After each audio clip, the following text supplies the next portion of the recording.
2, 3. Oke. Silakan, Mbak. Udah, ya. Baik, Assalamualaikum warahmatullahi wabarakatuh. Selamat malam, salam sejahtera untuk kita semua. Senang sekali kita berjumpa lagi dalam webinar Cak Nurian Urban Sufism Class. Kali ini kita akan membicarakan Islam dari perspektif sastra, dari perspektif yang lebih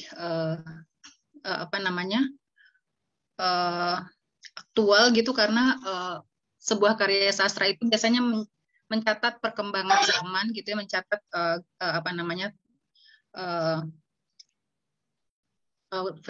fenomena-fenomena yang terjadi dalam sebuah masyarakat. Dan senang sekali pada malam hari ini kita sudah kedatangan seorang penulis yang beberapa tahun terakhir cukup banyak menulis buku-buku dari perspektif Islam dengan pendekatan yang sangat egaliter gitu ya, pendekatan yang sangat terbuka, sehingga kita juga nggak akan merasa agama menjadi begitu menakutkan seperti kalau kita sedang ribut haram halal dan sebagainya gitu.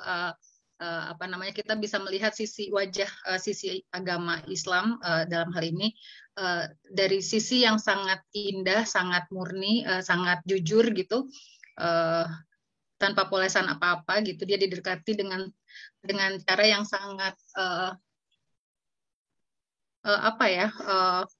lugu mungkin, tapi nggak lugu juga sih, karena dia kritis, tapi juga mungkin menyuarakan hal-hal yang ingin kita suarakan tapi agak terbungkam gitu. Di sini kita sudah ada Feby Indirani, penulis yang cukup produktif, dan dia mengeluarkan buku-buku dari ada 2 bukunya yang Bukan Perempuan Maria dan Memburu Muhammad, yang Feby juga mengumpulkan menulis 3 trilogi kumpulan cerpen bertema Islamisme magis, dan menggagas sebuah gerakan yang menyenangkan sekali, yang begitu dekat dengan keinginan kita untuk beragama dengan cair, nggak pakai paksaan gitu ya. Feby menginisiasi gerakan relaksasi beragama, dan buku-bukunya dia juga sudah mengalami beberapa alih wahana gitu ya, terutama Bukan Perempuan Maria yang sudah pernah berdekatan dengan peluncurannya dialih wahanakan menjadi sebuah pameran seni rupa di galeri di Cikini ya, di TIM. Feby mengarang sejumlah bukunya juga nggak hanya fiksi gitu, tapi juga ada non fiksi, dan beberapa mendapat penghargaan gitu ya. Saya ingat buku Feby tentang seorang penderita kanker, Alien Itu Memilihku, yang kemudian menimbulkan kontroversi karena pihak keluarganya merasa pasiennya itu yang menjadi tokoh dalam buku Feby mempermalukan keluarganya, padahal penyakit bukan dia yang meminta gitu kan, bukan sesuatu yang dia harapkan datang padanya gitu. Dan itu menjadi perjuangan Feby juga gitu, mengadvokasi pasien ini. Gelar master dalam bidang digital media, culture dan education diraihnya dari University College London, dan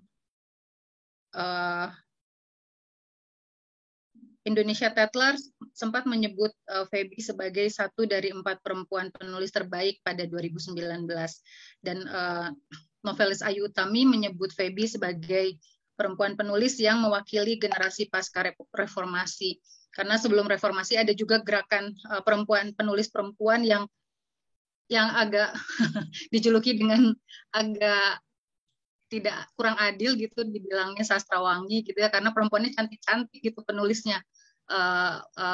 Apa namanya, dan apa ya, julukan itu tuh sebetulnya agak sedikit mendegradasi kualitas tulisan-tulisan mereka gitu. Padahal perempuan-perempuan itu menulis dengan sangat bagus, tapi karena sastrawangi itu akhirnya orang lebih fokus ke penampilan mereka yang memang cantik-cantik dan keren-keren gitu. Dan itu kan sebetulnya bukan kesalahan ya. Mereka menjadi cantik, keren dan pintar itu kan sesuatu yang membanggakan justru gitu. Kumpulan cerpen pertama dari Feby, Bukan Perawan Maria ini terbit pada 2017, diterbitkan pertama kali oleh Pabrik Kultur dan kemudian terbit ulang pada 2021 ini oleh Bentang Pustaka. Mendapat apresiasi yang cukup baik dari publik internasional karena mengkritisi dunia Islam dengan humor dan empati. Jadi nggak marah-marah gitu ya, tapi dengan sesuatu yang jenaka, seru, manusiawi, dan bisa berempati pada orang-orang di dalamnya. Buku ini juga terbit dalam bahasa Italia dan beberapa cerpen di dalam buku ini diterjemahkan ke bahasa Jerman dan Jepang. Selain itu, Feby ya tadi yang seperti saya sempat singgung menginisiasi Relax It's Just Religion, kampanye untuk mempromosikan kebebasan beragama dan kepercayaan yang menggunakan pendekatan seni dan dialog terbuka. Buku terbaru Feby adalah Memburu Muhammad, yang juga akan di situ kita bisa melihat bagaimana perspektif Feby tentang agama gitu ya, tentang Islam, dan bagaimana sebetulnya cara yang nyaman untuk mendekatinya gitu. Nah, bersama Feby nih kita punya dua perempuan hebat lainnya yang akan menjadi penanggap dan pembahas karya-karyanya Feby, yaitu ada Profesor Nina Nurmila. Prof. Nina kini menjabat sebagai Dekan Fakultas Ilmu Pendidikan di Universitas Islam Internasional Indonesia. Beliau juga adalah guru besar studi ilmu fikih di UIN Sunan Gunung Jati, Bandung. Gelar PhD Prof. Nina diraih dari Monash University Australia, dan buku yang pernah beliau terbitkan diantaranya adalah Women, Islam and Everyday Life, terbitan 2009 dan 2011. Selain Prof. Nina, kita juga kedatangan Mbak Lina Meilinawati Rahayu, pengajar di Fakultas Ilmu Budaya Universitas Padjadjaran. Ini satu alma mater dengan Feby yang juga lulus dari jurusan dari jurnalistik, Fakultas Jurnalistik di Unpad. Beliau menyelesaikan studi S1 di program studi sastra Indonesia di Unpad, kemudian S2-nya di program studi susastra di UI, di Universitas Indonesia, dan S3 beliau ambil di kajian seni pertunjukan di Universitas Gajah Mada. Berbagai tulisan di jurnal tentang bahasa, sastra, dan budaya yang khususnya mengkaji sastra Indonesia modern dan budaya kontemporer. Beberapa tulisan beliau diantaranya Jilbab, Budaya Pop dan Identitas Muslimah di Indonesia. Juga ada representasi gaya hidup dan tradisi minum kopi dalam karya sastra, perubahan ideologi dari drama Sangkuriang Dayang Sumbi ke Sangkuriang karya Utui Tatang Sontani. Dan tentu saja kita juga didampingi, ada ikut serta bersama kita adalah tuan rumah dari Cak Nurian Urban Sufism Class, Profesor Kumarudin Hidayat, yang kini menjabat sebagai Rektor Rektor Universitas Islam Internasional Indonesia. Namun nanti beliau akan bergabung bersama kita di akhir acara karena sedang dalam perjalanan. Dan mungkin begitu perkenalannya, saya akan segera memberi kesempatan untuk Feby bercerita tentang karyanya Memburu Muhammad, Bukan Perawan Maria, dan dan juga gerakan relaksasi beragama ini kepada kita semua, dan nanti kita akan mendengar tanggapan dan pendapat dari Prof. Nina dan Mbak Lina Melinawati. Kepada Feby, saya persilakan mungkin sekitar 20 menit ya, Feb. Silakan. Aku pasang stopwatch. Nggak apa-apa, lebih-lebih dikit boleh kok. Oke, silakan, Feb. Bismillahirrahmanirrahim. Assalamualaikum warahmatullahi wabarakatuh. Terima kasih banyak Mbak Indah untuk perkenalannya. Terima kasih buat Prof. Komarudin tadi yang sedang dalam perjalanan, yang jadi hostnya Urban Sufism. Terima kasih buat Pradana Adi yang sudah menjembatani, yang juga sibuk-sibuk untuk mengadakan Urban Sufism ini. Saya berbahagia sekali karena... Feb, aku dengerin loh, Feb. Walaupun di perjalanan, aku dengerin ya. Siap, Prof. Siap. Oke, ya, Prof. Go ahead. Ya, siap. Terima kasih banyak, Prof. Komar masih juga menyempatkan diri untuk ini ya, untuk mendengarkan meskipun dalam perjalanan. Terima kasih. Dan saya bahagia sekali karena bisa jadi pembicara bersama dengan perempuan-perempuan yang hebat ini, Profesor Nina dan juga Mbak Lina gitu ya. Dan saya berbahagia dapat kesempatan ini di Urban Sufism karena sebetulnya cerita-cerita di Bukan Perawan Maria dan Memburu Muhammad itu salah satu inspirasi terbesarnya adalah dari cerita-cerita sufi gitu. Jadi saya tumbuh di keluarga Muslim, saya bisa bilang keluarga Muslim konservatif gitu ya. Tentu saja konservatif punya rentang yang panjang gitu kan. Dan saya dibesarkan dengan cerita-cerita sufi gitu ya, cerita-cerita tasawuf gitu. Baik itu buku-buku bacaan maupun saya dengar dari ceramah-ceramah di masjid dekat rumah saya dulu gitu. Jadi cerita-cerita sufi itu menurut saya sebetulnya cara saya untuk belajar tentang Islam gitu ya, dan cara saya belajar tentang dunia ini gitu. Jadi bahwa bagaimana manusia itu tidak hitam putih gitu kan. Bagaimana Tuhan juga wajahnya penuh kasih sayang dan tidak hitam putih gitu dalam banyak sisi. Jadi saya merasa wajah Islam itu seperti itu gitu ya, dari cerita-cerita sufi yang saya sering dengarkan atau saya sering baca dulu gitu. Jadi long story short gitu ya, saya ya dalam proses kepenulisan saya sebetulnya pada satu titik itu salah satu yang konsisten di saya adalah saya selalu punya pertanyaan tentang religiusitas dan spiritualitas gitu. Saya tertarik untuk sebetulnya melihat satu persoalan dari sudut pandang yang beragam gitu ya, dan bertanya benar nggak ya Tuhan, misalnya Tuhan gitu ya, seperti interpretasi saya atau seperti interpretasi kelompok lainnya misalnya begitu. Jadi sebetulnya saya pertama kali menulis fiksi itu pertama kali terbit tahun 2006. Saya mengangkat misalnya kisah tentang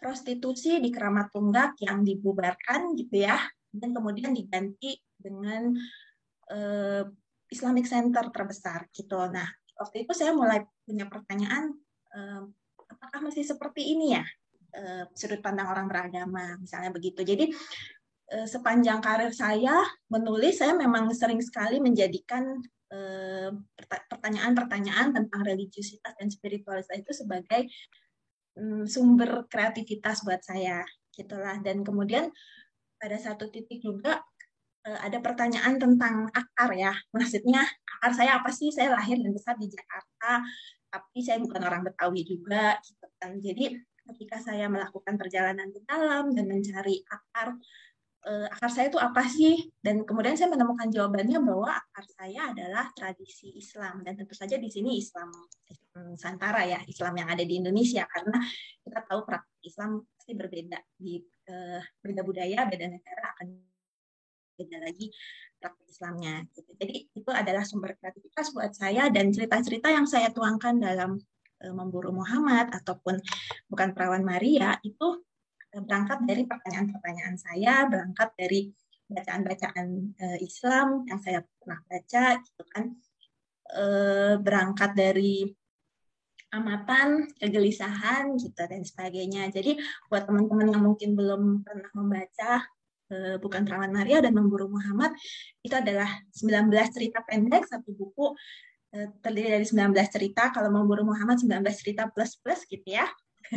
Terus dan saya membangunnya rata-rata dengan setting yang surrealis, artinya tidak sepenuhnya nyata gitu. Tapi juga dekat dengan kenyataan. Jadi di satu sisi settingnya magic gitu ya, fantasi magical karena kenapa pendekatannya itu karena menurut saya kalau bicara tentang agama itu kita memang di situ sisi magisnya iman gitu ya. Kita bicara tentang hal-hal yang tidak bisa kita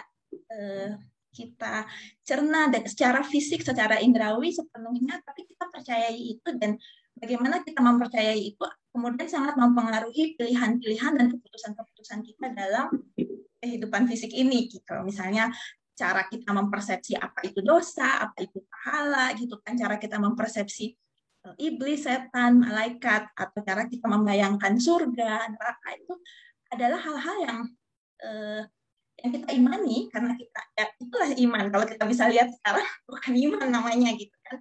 Jadi sisi itulah yang kalau kita bicara agama menurut saya selalu ada sisi magisnya karena hal-hal itu tidak bisa kita lihat dan kita alami sekarang gitu ya. Dan magical Islamism tadi seperti yang sempat diceritakan oleh Mbak Indah, saya menyebutkan magical Islamism itu tentu saja plesetan ya. Mbak Lina pasti mungkin bisa cerita lebih banyak tentang genre sastra gitu ya. Tapi saya membaca juga misalnya cerita-cerita magical realism kebanyakan ditulis oleh penulis Amerika Latin gitu ya. Realism di sini ya ini adalah magical realism tapi semua ceritanya berakar dari tradisi Islam dan pengalaman living Islam gitu ya. Saya menyebutnya Islamism dalam pengertian yang paling basic, yang paling dasar yaitu segala hal yang terkait dengan Islam. Sebetulnya itu buat teman-teman yang mungkin belum pernah membaca premis-premis ceritanya tuh misalnya kalau ada beberapa misalnya ada seekor babi yang kita tahu babi berapa bagi banyak muslim sebut aja tuh kayaknya nggak sampai hati gitu ya. Tapi dalam salah satu cerita babi ini memutuskan atau misalnya mendapat hidayah gitulah katakanlah untuk masuk Islam gitu dan majelis ulama kemudian merapatkan boleh nggak sih sebetulnya seekor babi masuk Islam gitu ya.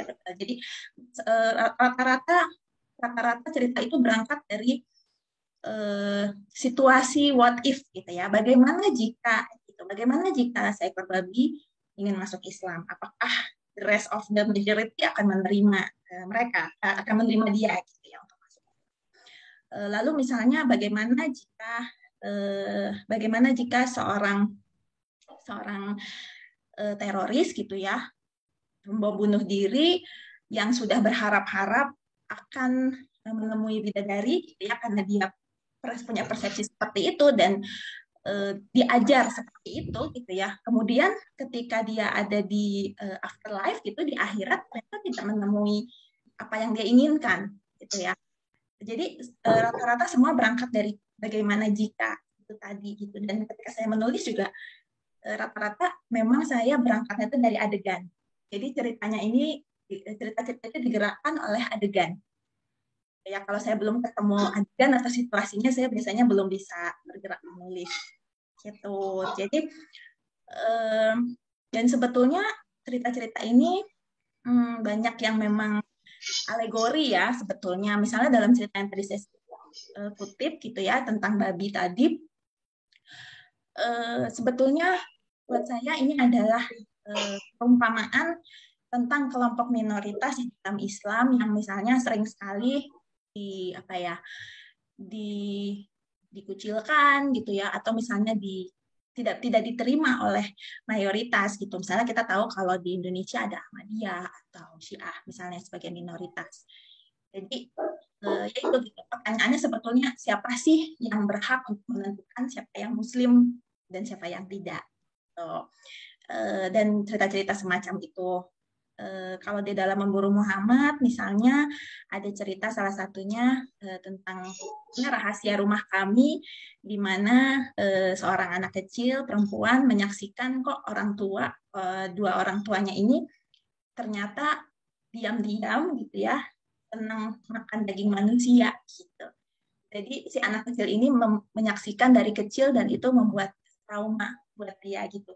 Dan dia baru menyadari juga, wah ternyata ada bau yang khas ya, yang dia hirup gitu ya. Dan bau itu ternyata dia temui juga tidak hanya di rumah dia, tapi juga di luar. Jadi cerita-cerita seperti itu, dan tadi karena dia settingnya juga surrealism gitu ya, jadi ada sisi fantasi dan sebagainya. Tadi Mbak Ina sempat menyebut saya menginisiasi Relax It's Just Religion atau relaksasi beragama. Jadi waktu itu sebetulnya ceritanya karena buku ini mau di launching 2017 di tengah situasi sebenarnya Jakarta waktu itu, tapi ya dari Jakarta merembet kemana-mana. Mungkin masih Bapak Ibu kakak-kakak di sini ingat bagaimana saat itu situasi Indonesia cukup tegang karena kasus Bapak Basuki Cahayapurnama ya, Gubernur DKI pada saat itu yang dianggap menistakan agama.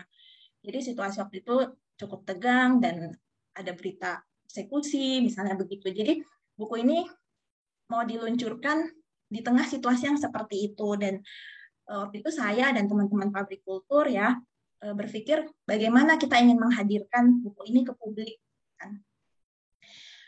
Dan kemudian ya muncullah gagasan yang tadi sempat Mbak Indah cerita, yaitu kita bikin event yuk, kita bikin pameran, jadi mengajak para seniman dari berbagai medium rupa gitu ya, ada dari video, ada visual art gitu kan ya, yang melukis, ada yang seni instalasi, ada yang rajutan juga gitu. Jadi dari berbagai medium untuk merespons cerita-cerita dalam Bukan Perawan Maria. Dan waktu itu kami sempat pameran di Taman Ismail Marzuki. Itu. Nah, kemudian memang berlanjut juga karena kemudian kami dapat dana dari Cipta Media Ekspresi waktu itu untuk perempuan seniman gitu ya. Jadi ada kolaborasi perempuan seniman dari Bandung, Jawa Barat, dan juga dari Mataram, Lombok. Kenapa dua kota ini yang saya pilih? Karena ini adalah dua kota yang sering berada di ranking kota yang paling intoleran di Indonesia. Jadi dan pengen juga untuk supaya teman-teman perempuan seniman itu bisa mengekspresikan pengalaman keberagamaan mereka gitu. Karena biasanya kalau kita ngomong agama, yang sering terjadi adalah yang ngomong laki-laki dan yang selalu tentu saja apa ya, yang punya latar belakang, hanya yang punya latar belakang agama tertentu atau Muslim scholar gitu. Padahal sebetulnya kan pengalaman keberagaman itu ya bisa jadi pengalaman kita semua gitu. Jadi kami tidak berpretensi untuk tahu tentang agama, tapi kami mengekspresikan pikiran, pengalaman, perasaan kami sebagai seniman. Gitu sebetulnya. Dan pilihan Relax It's Just Religion, banyak sekali yang sering mempertanyakan kenapa sih pilihan katanya relaksasi gitu ya. Sebetulnya relaksasi mengandung proses juga. Jadi relaksasi hasil untuk menjadi relax gitu ya, untuk menjadi lebih santai gitu. Jadi waktu itu juga memang tidak memilih kata santai karena kata santai hanya berorientasi pada hasil. Jadi relaksasi itu adalah semacam sebuah proses untuk meluruhkan ketegangan dalam konteks beragama gitu ya. Dan salah satu idola saya Gus Dur itu kan juga salah satu contoh bagaimana seorang kiai besar gitu, dan juga tapi bisa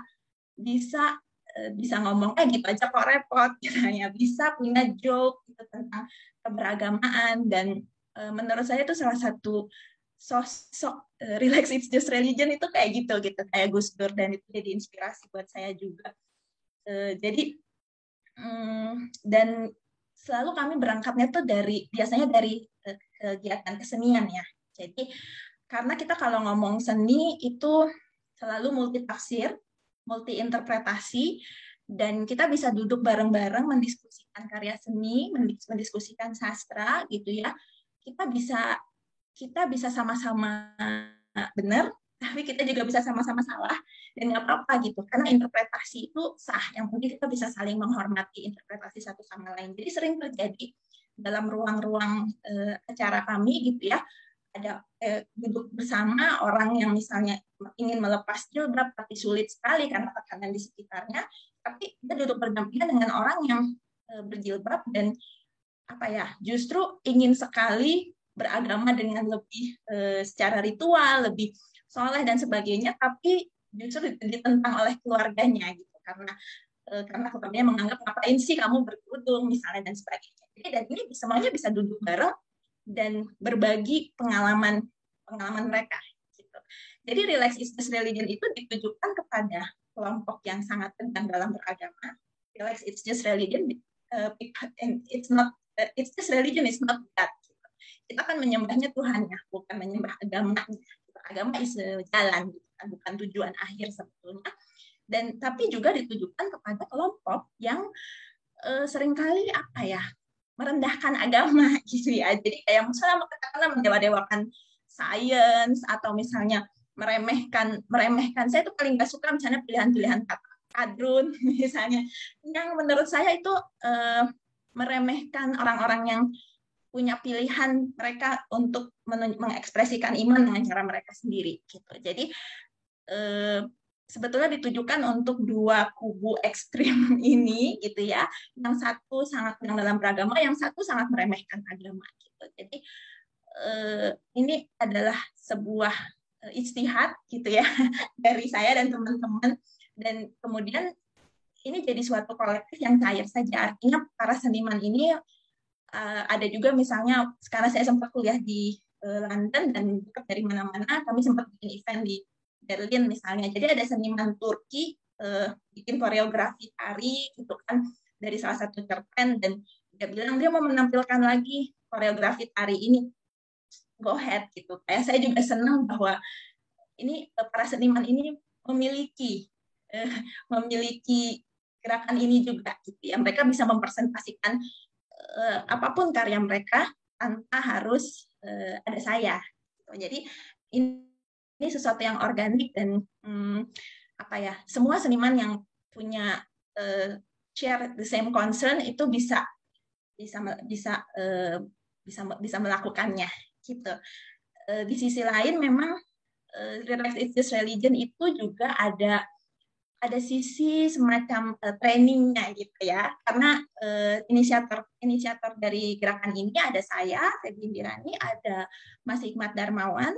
Mas Hikmat adalah pengamat budaya gitu ya dan pendiri Pabrik Kultur. Saat ini menjadi salah satu pengurus Dewan Kesenian Jakarta. Lalu juga ada Verlita Sari. Verlita adalah seorang psikolog. Jadi sebetulnya kami punya cita-cita lah untuk membangun semacam kurikulum sederhana untuk bagaimana sih membantu kita bisa lebih rileks dalam beragama. Dan itu bukan saya ahlinya, itu adalah Erli gitu ya, karena dia punya basis sebagai psikolog. Nah, tadi juga saya punya waktu 2 menit lagi untuk cerita sedikit beberapa medium alih wahana yang sudah pernah ada tari, tadi sempat saya sebut, ada film pendek. Film pendek ini bisa Bapak Ibu kakak-kakak nikmati di GoPlay, judulnya Humanistic, yang tahun lalu menang Genflix Film Festival untuk Best Story gitu kan. Lalu juga ada medium-medium lain, misalnya audio art dan sebagainya. Jadi ini benar-benar sesuatu yang sangat cair gitu ya. Dan itu tadi gitu, bagaimana kita bisa ngobrolin kehidupan beragama, bisa ngobrolin pengalaman keberagamaan tanpa harus selalu ribut tentang siapa yang benar dan siapa yang salah gitu. Karena betapa miskin dan menyedihkan sih kalau menurut saya ketika kita ngobrolin ketika dalam berkehidupan beragama, kita hanya bisa ngomongin tentang itu gitu. Dan apa ya, itu meskipun kami bukan orang-orang yang memiliki latar belakang pesantren misalnya, memiliki latar belakang Muslim scholar, tapi pengalaman kami dalam beragama itu sah sebagai kami tuangkan juga ke dalam karya-karya kami. Gitu. Sebetulnya landasan pemikirannya seperti itu. Oke, menjelang 20 menit saya habis. Terima kasih sudah mendengarkan, saya on time. Thank you, Feb. Itu Gajan pakai timer beneran nih. Sebelahnya ada timer. Beneran, ini 19:47 detik. Luar biasa, Febi. Feb, thank you banget untuk pengantarnya gitu ya. Nanti kita akan diskusi lebih dalam lagi. Yes. Ini udah mulai ada banyak pertanyaan nih di chat room, tapi nanti kita tunggu dulu, kita kumpulkan dulu pertanyaan-pertanyaannya, dan kita ingin juga dulu mendengar pandangan dan pendapat dari dua pembahas kita pada malam hari ini. Mungkin saya ingin ini dulu ke Mbak Lina dulu gitu ya, kita ngomongin dari sastranya dulu nih, biar nanti kita ngomongin agamanya puas-puas banget itu nanti sekalian, supaya Mas Komar juga nanti bisa ikut langsung menyambung pembahasannya Mbak Nina ya. Saya ingin ke Mbak Lina dulu nih, Mbak Lina, bagaimana Mbak Lina melihat karya-karyanya Febi gitu, dan pilihannya untuk menempatkan karya-karyanya itu sebagai cerita pengalaman Febi beragama, dan mungkin juga segala pengalaman beragama orang lain yang juga mungkin Febi serap gitu, dan kemudian dia tuangkan, dan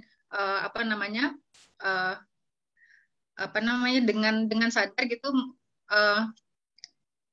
menggunakan pendekatan surrealis, dan juga kemudian menyebut karya-karyanya ini sebagai magical Islamism gitu ya, Islamisme magis,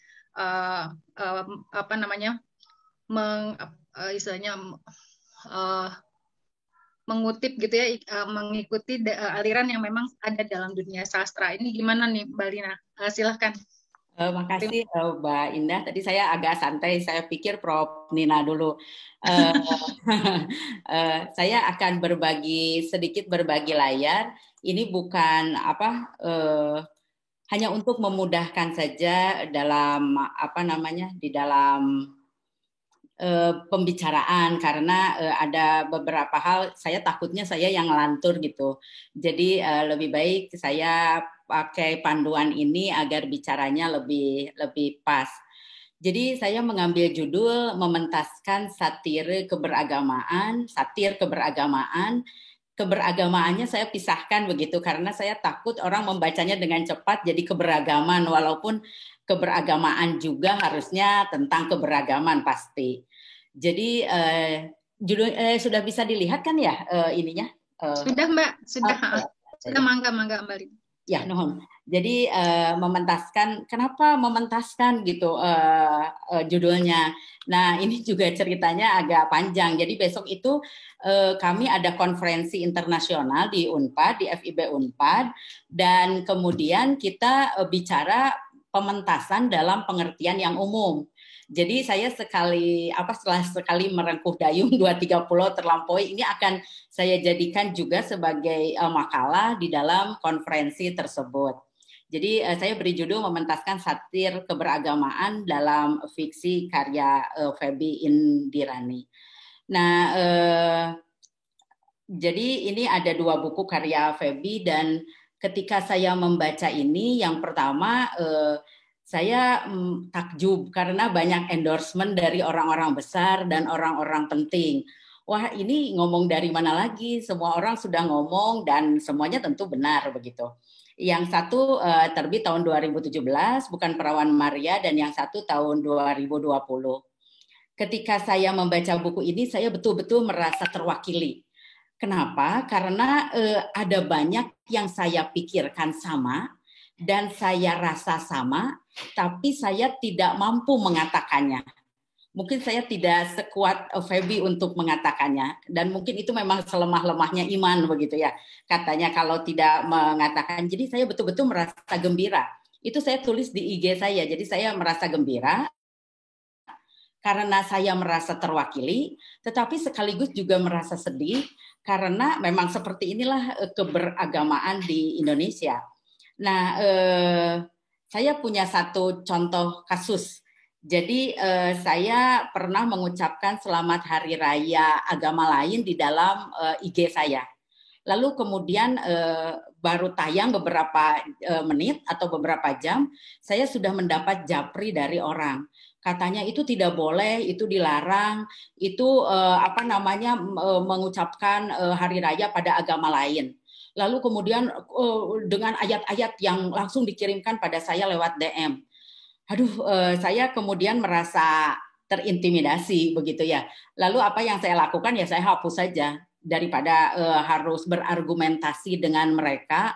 Jadi kalau hari raya saya japri saja satu-satu teman saya yang punya hubungan baik dan seperti itu. Nah, kemudian perasaan itu juga banyak hal-hal lain yang saya temukan di dalam kehidupan dan ada diwakili oleh Feby.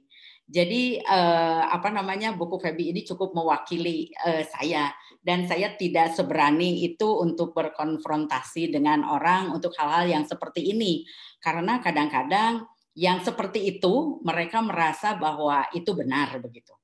Nah, saya lanjutkan, ini akan masuk.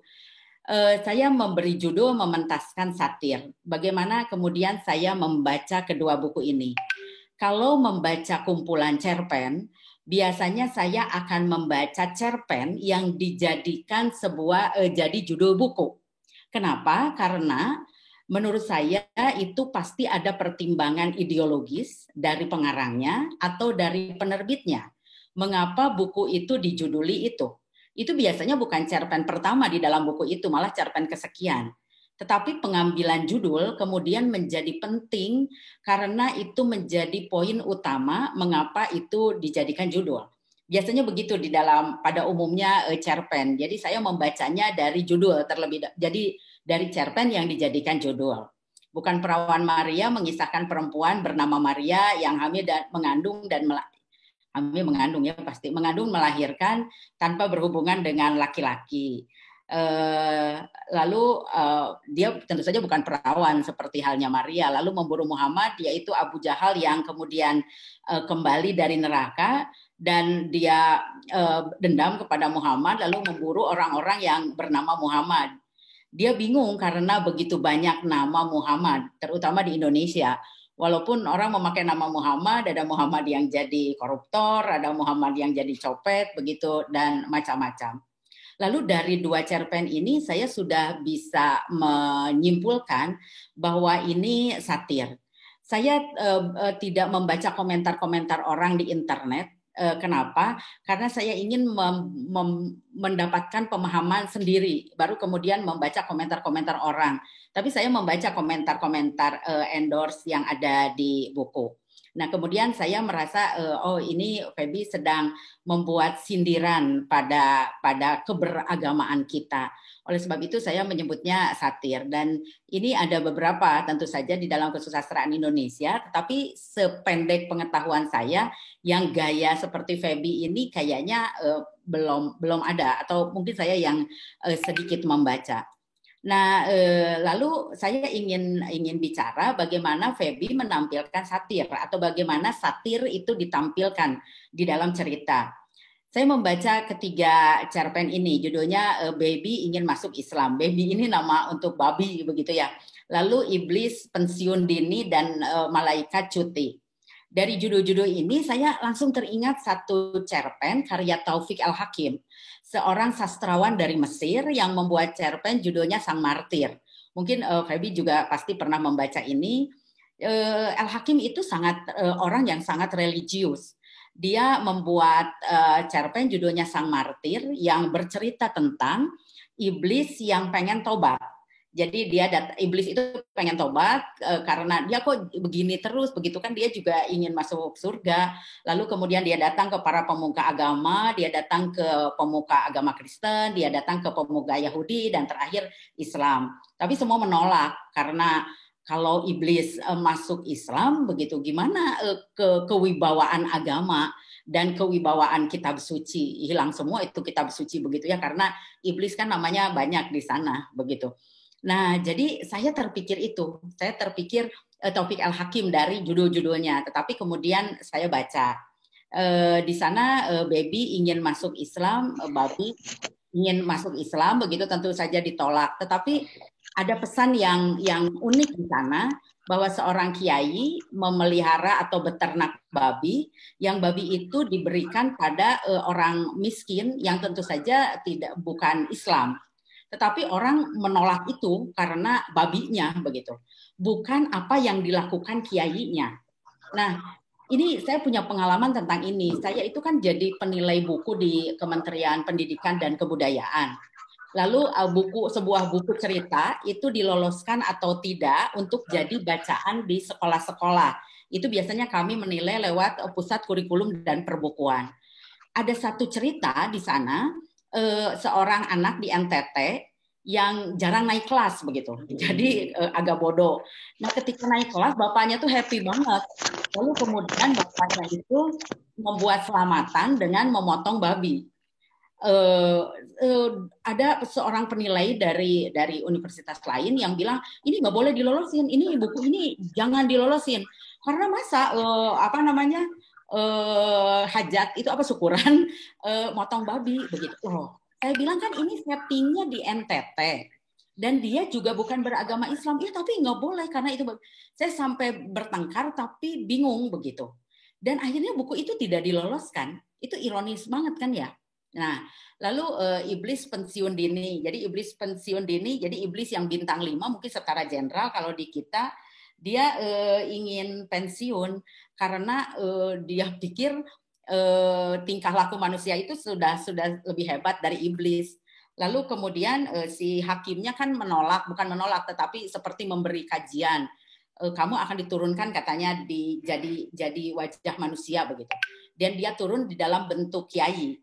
Kiainya itu kan kemudian kiai yang umatnya banyak, datang dari berbagai kota.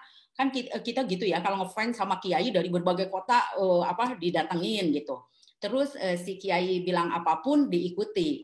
Dan ada kesombongan dari kiai bahwa ini gitu. Padahal di dalam itu kan ada iblis yang masuk ke sana. Selanjutnya yang malaikat cuti malaikat itu kan yang mencatat semua amal manusia. Malaikatnya sudah hilang hopeless begitu.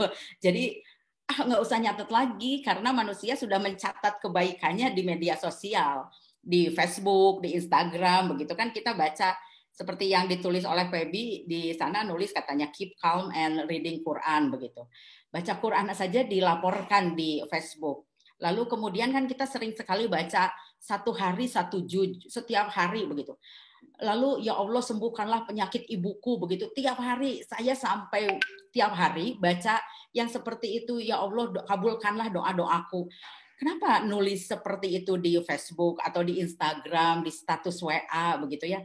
Jadi itu malaikat cuti. Jadi cara Feby menyampaikan seperti itu. Menurut saya ini perlu ada kedewasaan di dalam membaca begitu karena caranya seperti ini dan memang mungkin Feby juga menyasar pembaca dewasa tentu saja karena saya kalau tadi seperti gaya surrealis ketika anaknya orang tuanya makan manusia kan itu bahwa orang itu kalau kita menggosipkan sesama muslim itu sama dengan makan daging saudaranya kan gitulah. Tetapi kan itu diumpamakan atau disampaikan dengan cara seperti itu. Menurut saya perlu kedewasaan di dalam membaca ini. Nah, lalu saya melihat juga ada gemas terhadap keberagamaan. Jadi bagaimana satire itu ditampilkan secara hiperbolis. Jadi Feby gemas terhadap cara keberagamaan, tapi menampilkan satirnya secara lebay, berlebihan hiperbolis. Itu untuk mengejek tentu saja, tapi dengan cara begitu justru itu menjadi lebih masuk. Jadi pada cerpennya lafaz Allah begitu pada titik-titik saya tidak tega menyebutnya, itu kan kotoran manusia yang kemudian bentuknya seperti alif lam ho begitu. Lalu mereka merasa bahwa itu sesuatu yang luar biasa dan kemudian orang percaya dan menghubung-hubungkan dengan banyak hal.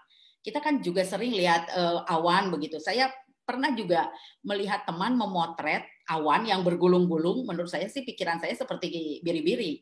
Tetapi menurut mereka katanya itu lafaz Allah. Wah, semua komentar ada sampai ratusan komentar yang Allahu Akbar, Masya Allah, begitu macam-macam begitu. Jadi mudah sekali ternyata kita digiring untuk hal yang seperti itu. Dan Feby dengan hiperbol menyampaikan itu di dalam cerpennya. Termasuk juga pertanyaan malaikat. Buat saya ini lucu. Ini cerpen ini hiperbol, mengejek, tapi lucu. Jadi ada malaikat, judulnya pertanyaan malaikat. Jadi ketika kecil kan kita selalu dibilang bahwa kalau nanti masuk alam kubur, pertanyaan yang pertama ditanyakan di alam kubur oleh malaikat itu man robuka begitu. Saya tuh ketika SD kelas 3 itu sampai menghafal itu. Karena memang itu dijejal-jejalkan oleh guru agama. Pokoknya ada yang ditanya itu man robuka, siapa nabi kamu, dan lain-lain begitu. Nah, di dalam cerita itu si tokoh utama kalau tidak salah bernama siapa, Suwita ya. Dia 43 tahun meninggal, tapi dia sudah cukup bekal untuk pergi menghadapnya begitu. Lalu kemudian di alam kubur itu bertemu malaikat yang akan menanyai dia. Tapi ketika itu malaikatnya pakai bahasa Sunda begitu ya. Buat saya itu bodor banget begitu, lucu banget begitu ya. Dan saya baru tahu Feby dari Bandung bahasa Sunda. Jadi si Sasmita ini tokoh utama di dalam cerpen tersebut, lalu kaget malaikatnya pakai bahasa Sunda begitu ya. Nah ini satir yang hiperbol begitu. Sama juga dengan cerpen yang judulnya Bekas Tanda Sujud. Di situ kalau teman-teman nanti baca pasti pengen ketawa begitu, karena kita juga melihat bahwa orang-orang yang ada tanda di kening kan sepertinya rajin sholat begitu, sepertinya dia dekat dengan Tuhan dan tandanya di sana. Tapi di dalam cerpen itu dia gembira ada tanda 1, tapi tandanya kemudian bertambah begitu. Lalu bertambah lagi dia bukan makin gembira, malah dia tidak mau sholat Id karena malu, tandanya jadi banyak. Tapi yang di bekas tanda sujud 2 itu justru apanya ya, antitesisnya ya. Jadi si tanda dia itu menolong anjing kalau tidak salah, lalu kemudian tanda sujud tanda hitam itu hilang satu-satu. Jadi ingin menyampaikan kebaikan tapi dengan cara seperti tadi itu. Oke. Nah, yang lainnya ditunjukkan bagaimana beragama itu tidak arogan, karena kita kadang-kadang sangat arogan di dalam beragama. Ada 2 cerpen yang bagus di sini, judulnya Tragedi Jumat Siang. Jadi seorang yang sangat cepat-cepat untuk menuju ke tempat dan harus waktunya, tapi kemana-mana susah karena jalan ditutup karena sedang Jumatan. Dan yang Jumatan itu merasa punya hak begitu untuk menghalangi orang karena dia sedang menghadap Tuhan begitu. Sama ini saya punya kisah nyata juga. Jadi rumah saya itu di Bandung di Jalan Taman Sari begitu. Di sana orang tuh parkir di mana saja. Jadi waktu itu ibu saya sakit, saya mau keluar untuk mengantar ibu saya, tapi di depan pagar ada yang mobil begitu menghalangi. Jadi kami tidak bisa keluar. Lalu ketika dipanggil, ini mobil siapa? Orangnya datang dari bawah dengan marah begitu. Sebentar dong, saya lagi sholat katanya. Seolah-olah jadi sholat itu jadi pembenaran kelakuan yang salah. Dia salah parkir di pintu mobil orang supaya kita tidak marah, cepat-cepat alasannya sholat begitu. Buat saya kok ajaib banget begitu cara berpikir seperti itu. Jangan-jangan memang kita dibesarkan dengan cara logika beragama yang keliru.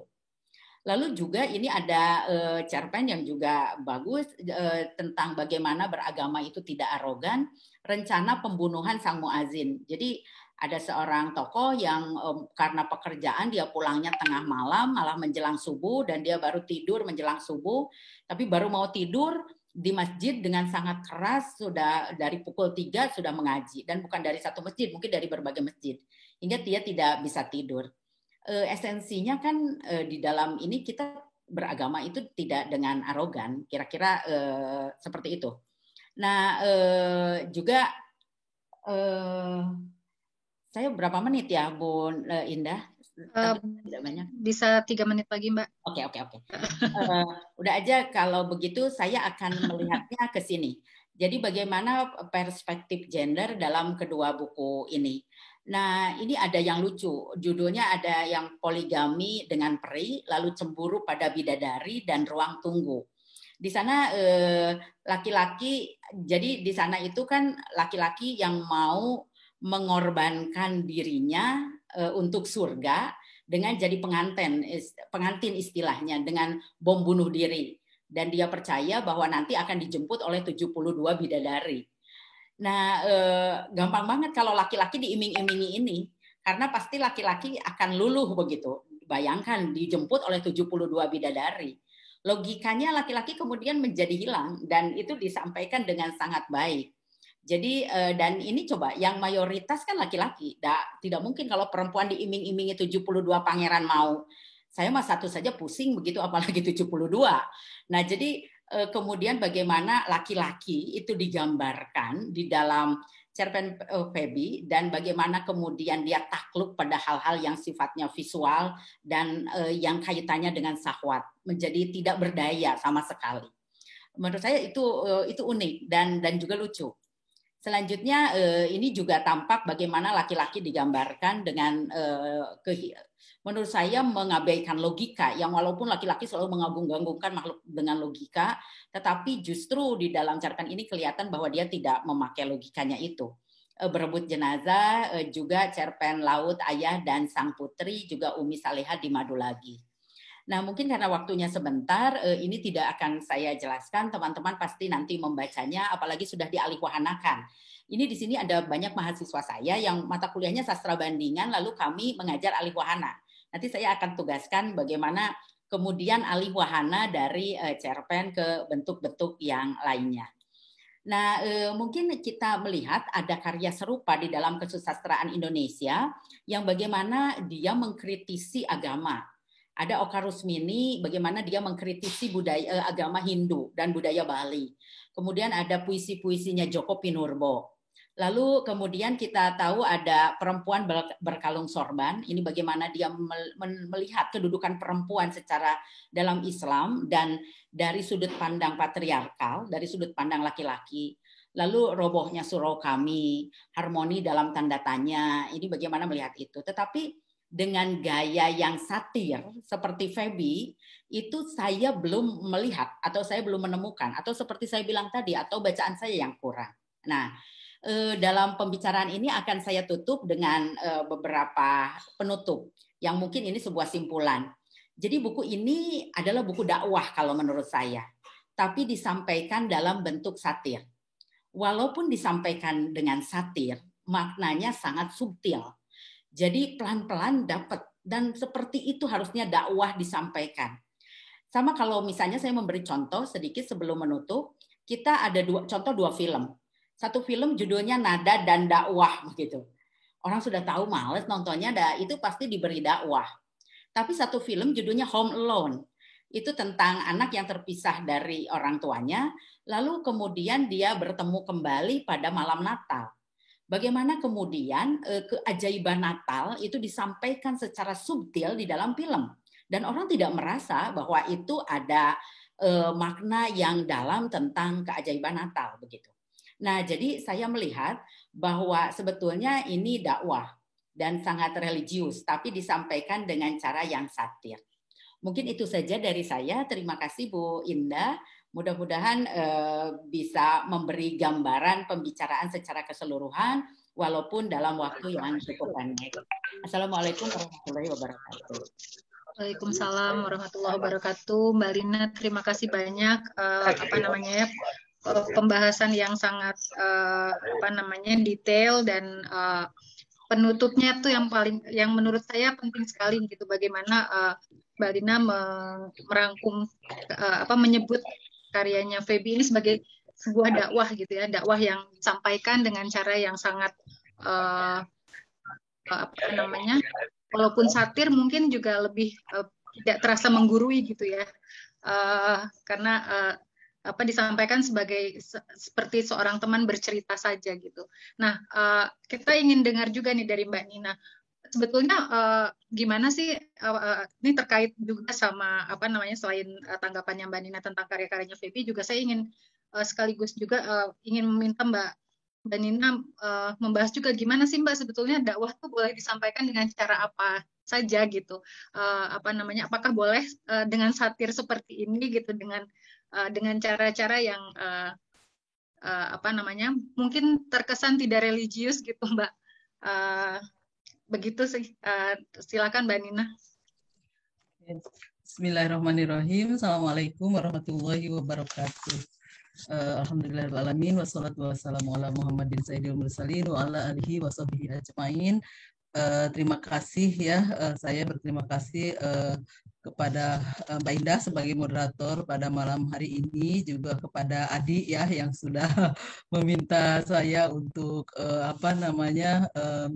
memberikan komentar terhadap kumpulan cerpen dari dua bukunya Feby Indirani ya, Bukan Perawan Maria dan Memburu Muhammad. Saya sudah mengenal Feby dari sejak 2004 sebetulnya ya. Kita bertemu di Melbourne. Saat itu saya sedang S3 dan saya senang beliau menghadiahi saya novel judulnya Pelacur, dan dari buku itu kita bisa betul-betul berempati ya terhadap seorang perempuan yang menjadi pelacur, bahwa itu bukan pekerjaan yang mudah, yang dianggap gampang, bagaimana berhadapan dengan misalnya para laki-laki yang bau, kotor, tidak dikenal, dan kemudian sharing very private part of our body gitu ya dengan orang asing gitu ya. Jadi saya masih ingat sekali itu isi bukunya gitu ya. Dan di tengah kesibukan saya banyak membaca karya mahasiswa dan sebagainya, ini Adi membuat saya ya mungkin sedikit rileks ya dengan bacaan yang sangat bermutu ya dari Feby. Salam kenal juga ya dengan Dr. Lina Melinawati. Ini pasti temannya Teh Atwin ya. Iya. Senang sekali dengan gayanya, kelihatan Sunda banget gitu. Ya sama dengan Teh Lina, saya juga nggak mau ngelantur ya. Jadi saya mau menggunakan PowerPoint sebagai pengingat apa yang saya ingin sampaikan, walaupun sebetulnya belum selesai juga. Dan kemudian karena memang kata Adi, ngobrol santai aja katanya, tapi memang ngobrol santai juga saya pinginnya ya agak sedikit terarah supaya walaupun belum selesai juga ya sama tadi nyantai-nyantai. Nanti diingetin aja masalah waktu ya Mbak Indah. Jadi siap, saya memberi judul saya juga berterima kasih kepada my rector Profesor Komarudin Hidayat sebagai the host of Cak Nurian Urban Sufism ya. Ini betul-betul membuat saya lebih banyak belajar lagi gitu ya. Saya memberikan judul relaksasi beragama, kritik terhadap formalisme beragama, karena memang dan ini adalah judul bukunya tadi sudah diperlihatkan ya gambarnya oleh Teh Lina gitu ya, dua buku Memburu Muhammad dan Bukan Perawan Maria. Saya membaca Bukan Perawan Maria dulu ya, dan Bukan Perawan Maria itu yang saya tangkap adalah tentang bagaimana sulitnya seseorang perempuan yang hamil di luar nikah ya, dengan stigma-stigma dan sebagainya ya. Oke, yang pertama saya mau mengucapkan apresiasi ya kepada Feby.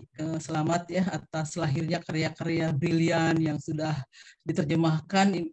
Jadi novel ataupun buku ini sudah diterjemahkan ke dalam bahasa Inggris, Italia, Jerman, dan Jepang. Kemudian melahirkan kampanye kemerdekaan beragama dan berkeyakinan melalui karya seni. Kemudian mendapat hibah Cipta Media Ekspresi 2018, dan kemudian Cerita Iblis Pensiun Dini ini diadaptasi menjadi film pendek humanistik ya, dan memenangi Glenfix Film Festival 2020 dengan kategori cerita terbaik. It is entertaining and enlightening ya to read your book ya Feby. Terima kasih ya.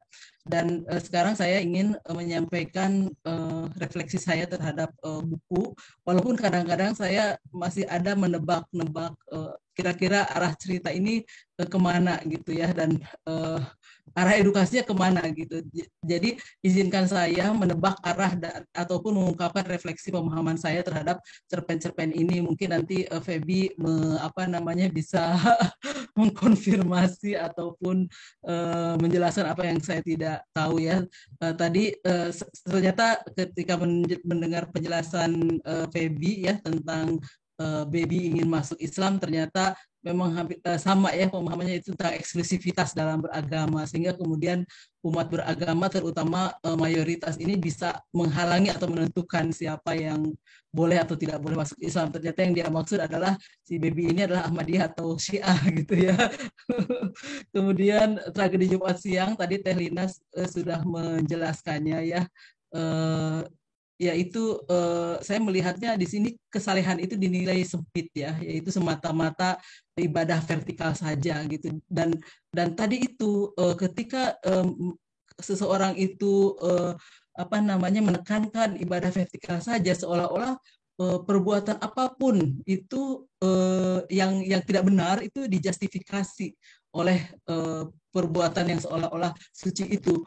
Dan kecenderungan misalnya menutup jalan ya, jalan umum sebagai public access gitu ya, itu sebetulnya lebih tampak ketika pada masa reformasi. Pada masa reformasi itu kan seiring dengan reformasi setelah berakhirnya Orde Baru yang sentralistik, itu kan reformasinya adalah kebijakan otonomi daerah yang dikeluarkan pada tahun 1999 dan mulai berlaku pada tahun 2000. Nah, itu ketika tahun 2000 itu memang ada upaya dari dua partai, yaitu Partai Bulan Bintang dan Partai P3 ya, untuk mengembalikan 7 kata di dalam preambul ataupun pembukaan Undang-Undang Dasar 1945, yaitu dengan kewajiban menjalankan syariat Islam bagi pemeluk agamanya ya.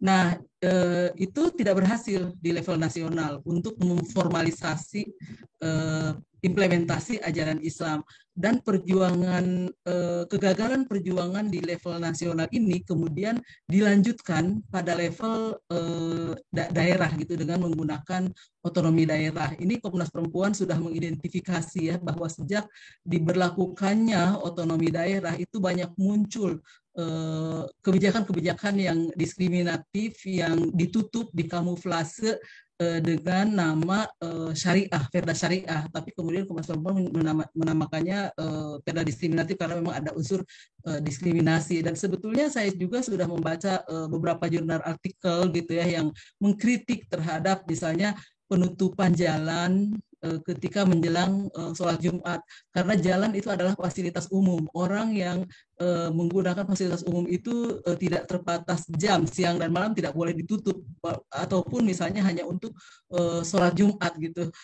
Dan saya juga pernah mengalami sebagai korban penutupan jalan. Waktu itu kami mengejar ingin bisa sholat Idul Adha gitu ya di Kuningan, Jawa Barat dari arah Jakarta, dan kami tidak bisa sampai kepada tujuan karena jalannya itu ditutup untuk sholat Idul Adha, padahal belum waktunya. Jadi di sini saya kira Feby menyampaikan kritik yang sangat bagus bagaimana kesulitan-kesulitan orang, termasuk tadi Teh Lina juga menyampaikan bagaimana ibunya yang sakit mau keluar dari rumah itu tidak bisa keluar hanya karena orang menjustifikasi ke parkir di tempat yang salah itu dengan alasannya sholat. Dan kenapa orang sholat itu marah-marah, padahal kan efek dari sholat itu sendiri, outcomes-nya itu adalah inna sholata tanha anil fahsya'i wal munkar gitu ya, bahwa sholat itu harus bisa menghindarkan seseorang itu dari keburukan ya. Nah, kemudian tentang rencana pembunuhan sang muazin ini, saya jadi ingat terhadap kasus siapa ya, Ibu Meilita atau siapa itu dari Tanjung Balai itu yang dikriminalisasi karena hanya mengungkapkan saja, waktu itu dia lagi beli sayur, hanya mengungkapkan ke tetangganya, saya kok suara adzan kok semakin keras ya, seperti itu. Dan kemudian ini dijadikan berantai dan kemudian dilaporkan, kemudian dia dikriminalisasi dengan tuduhan penistaan agama sampai kemudian dimasukkan ke dalam penjara. Jadi di situ ketika hakim memutuskan kemudian dia di penjara, saya merasa di situ hegemoni mayoritas terhadap minoritas. Karena ibu ini, saya tuh kok lupa namanya, Ibu M ya awalnya, itu dia itu Chinese, kemudian dia Buddhis gitu ya. dan ya itu kasusnya juga hampir beruntun ya dengan kasus penistaan agamanya yang terjadi ke Ahok ya. Oke, tapi endingnya itu kok justru yang mau si Muadzin yang berencana pembunuhan Muadzin itu justru nampaknya si orang yang mau berencana membunuh yang pekerja yang terganggu tidurnya ini justru dia terpleset dan kemudian dia meninggal. Saya nggak tahu nih Feby ini maksud arahnya kemana, ke orang yang kemudian ingin menghentikan atau mengakhiri suara muadzin tapi kemudian dibuat endingnya itu adalah justru dia yang terpleset dan meninggal gitu ya. Kemudian yang yaitu pertanyaan malaikat tadi sudah diungkapkan oleh Teh Lina bahwa saya juga sama, mungkin semua pengalaman kecil anak kecil itu di tempat pengajian sama, bahwa kita tuh nanti akan ditanya dengan bahasa Arab dengan marobuka, ya, man nabi yuka, dan kita karena ketakutan dan ingin masuk surga gitu ya, jadi kita hafalkan, tapi ternyata surprisingly itu malaikat bertanya dengan bahasa Sunda dan kemudian menanyakan misalnya anak pembantunya apakah dia kenal, bagaimana keadaannya, dan itu menunjukkan bahwa Feby ingin bahwa what does matter is amalus solihah gitu ya. Jadi yang paling terpenting itu adalah melakukan amal soleh, peduli kepada si miskin seperti itu.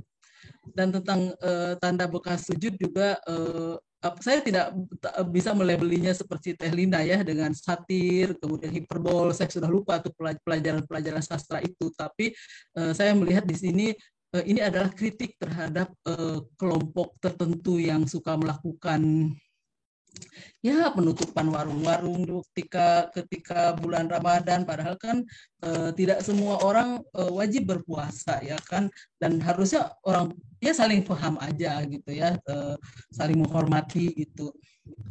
Tapi ini dibuat orang sulit cari nafkah, tapi kemudian itu menimbulkan tanda sujud yang berlebihan, yang kemudian hilangnya itu karena kasih sayang dia kepada anjing yang oleh guru ngajinya itu bahkan disuruh dibunuh gitu ya. Jadi kasih sayang kepada hewan. Dan oke. Kemudian yang tentang perempuan yang kehilangan wajahnya ini, saya memahaminya sebagai kritik terhadap penggunaan cadar ya bagi perempuan yang dilakukan oleh istri untuk ketaatannya kepada suami. Dan saya melihat fenomena bercadar, berburqa itu sebagai over-sexualizing women's body and desexualizing men's body gitu ya. Jadi dia ada double standar tentang ketubuhan laki-laki dan perempuan ya.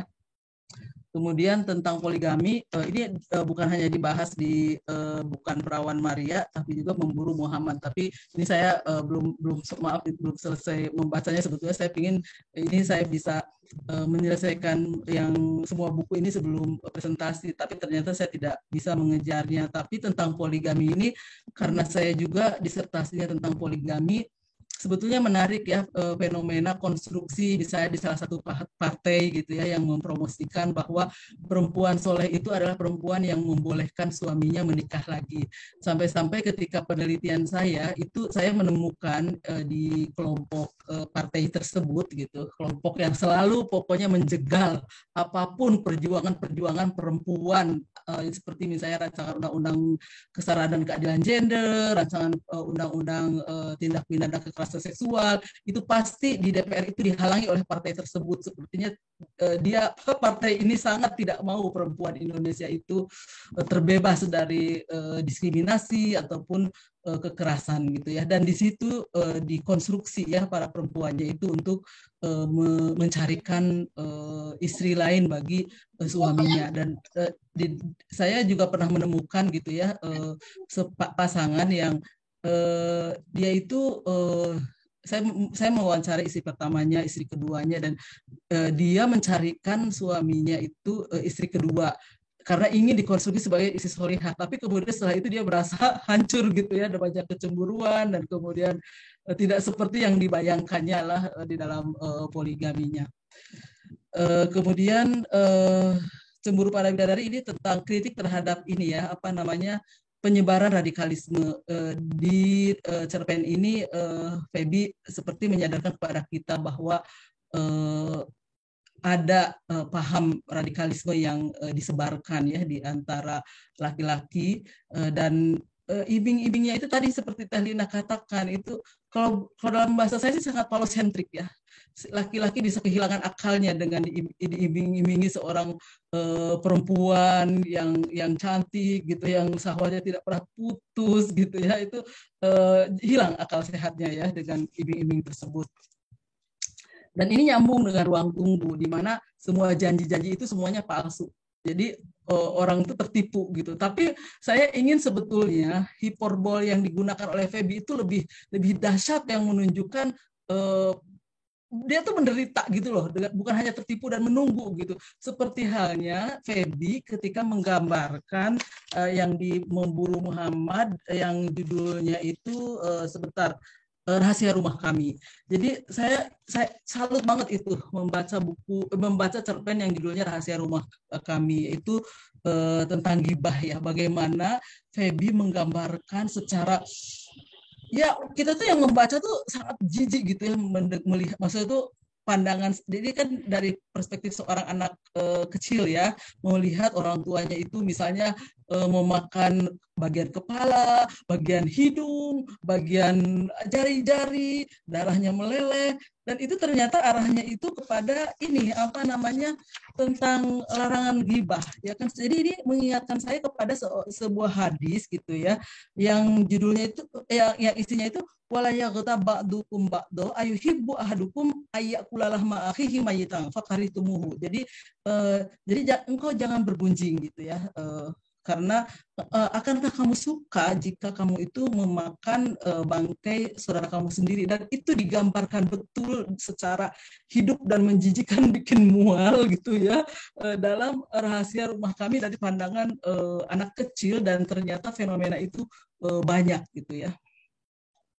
Oke, yang pokoknya stop me anytime ya, Mbak Ida, kalau misalnya udah waktunya stop. Nah, kemudian yang Iblis Pensiun Dini itu, membuatku tertawa karena ternyata masa percobaannya itu sebagai manusia itu, dia itu menjadi seorang kiai. Jadi di sini saya memandang ini kayaknya kritik terhadap sikap keberagamaan yang cenderung fanatik dan fatalistis ya. Dan kemudian dikatakannya lautan manusia berbaju putih itu, ya saya jadi ingat yang fenomena 212 itu. Kadang-kadang kok orang tuh ketika menggunakan baju putih, ya kebetulan saya juga pakai kerudung putih, kok seperti ini, soalnya kerudungnya kerudung gini, jadi biar gampang melepas dan memakainya. Jadi orang tuh kadang-kadang kok seolah-olah ketika memakai baju putih itu sudah suci dari apapun gitu ya.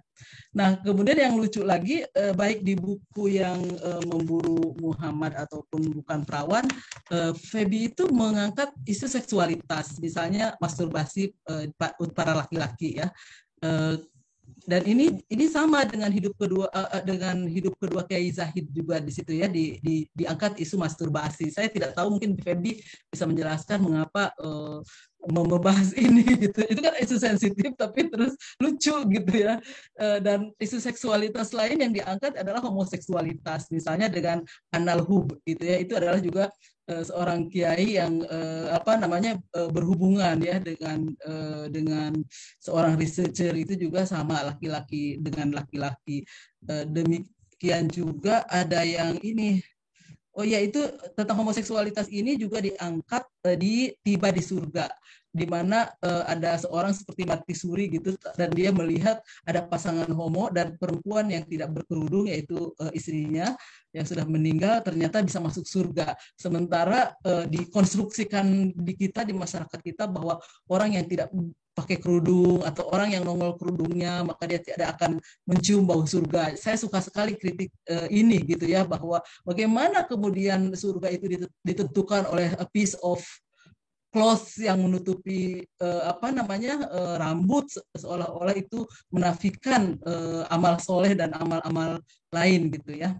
Nah, kemudian yang malaikat cuti ini sampai tadi sudah dibahas oleh Teh Lina ya, bagaimana orang menggunakan sosial media untuk pamer kebaikan yang kemudian itu membiarkan justru orang yang ditengoknya itu malah tidak tersentuh gitu ya, hanya karena untuk pamer kebaikan, termasuk misalnya seseorang yang ingin one showman memperlihatkan bahwa dia akan bom bunuh diri. Dan yang lafaz 411 itu menurut saya kebodohan dalam perilaku beragama. Bagaimana orang kok bisa sebodoh itu gitu ya, sampai ada yang mau memakan kotoran gitu ya.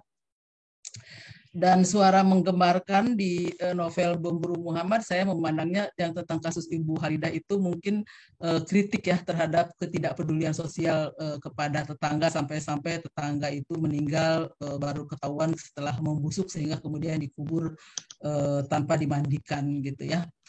Nah, yang ketiga dan keempat itu yang tentang sebuah eksperimen dan makan bakso terenak di dunia, saya tidak tahu arahnya kemana ya, mungkin nanti Feby bisa menjelaskan, karena di situ digambarkan yang di sebuah eksperimen itu seorang anak muda mahasiswa yang perlu uang gitu, kemudian dia bekerja apa saja, tapi dia diminta untuk melakukan eksperimen yang pada akhir cerita dia menjadi objek eksperimen untuk diberikan 3 pilihan: meminum minuman keras, kemudian membunuh bayi, ataupun berzina gitu. Dan dia memilih minuman keras dan sepertinya dia kemudian lulus dalam eksperimen tersebut. Sementara dalam bakso terenak itu tentang ketakutan kalau bakso yang diberikan tetangganya ini ada daging babi, sampai-sampai mereka lapar pun tidak makan gitu ya. Dan yang kelima, Pengincar Perempuan Tuantu, saya setuju banget ya, kritik ini terhadap pendekatan proteksionis kepada perempuan, misalnya laki-laki yang nafsunya liar gitu, bukannya harus di-cut pandangannya, tapi justru perempuan yang harus di-cover ya, di-fully cover gitu. Well, sebetulnya ketika saya membaca buku Feby ini kan sedang rame-ramenya didiskusikan tentang itu ya, Permendikbud nomor 30 tahun 2021 tentang pencegahan dan penanganan kekerasan seksual. Dan saya ingin ini bisa menginspirasi Feby untuk melahirkan karya ya dari penentangan orang, bagaimana sebuah kata yang berjudul pencegahan dan penanganan kekerasan seksual diartikan sebagai legalisasi zina, yang itu menurut saya sangat jauh. Demikian Mbak Indah, terima kasih. Assalamualaikum warahmatullahi wabarakatuh. Waalaikumsalam warahmatullahi wabarakatuh. Terima kasih banyak Teh Nina. Jadi saya juga harusnya manggilnya Teh Nina nih, bukan Mbak. Tetehan. Teh Nina sama Teh Lina. Terima kasih pembahasannya yang juga detail dan nanti kita bisa elaborasi lagi, bisa kita pertajam lagi dengan pertanyaan-pertanyaan. Tadi sebenarnya yang soal ini Mbak Nina sepertinya belum sempat terulas gitu ya, yang soal dakwah yang disampaikan dalam bentuk satir itu sebetulnya gimana sih Mbak, kalau dalam Islam tuh sebetulnya boleh nggak sih, atau itu salah satu pilihan yang mungkin dilakukan nggak sih untuk membahas agama gitu ya, mengkritisi agama dengan satir-satir seperti itu? Saya kira bisa ya, dakwah itu bilatih asan gitu ya. Jadi dengan cara apapun, dan sudah disebutkan di dalam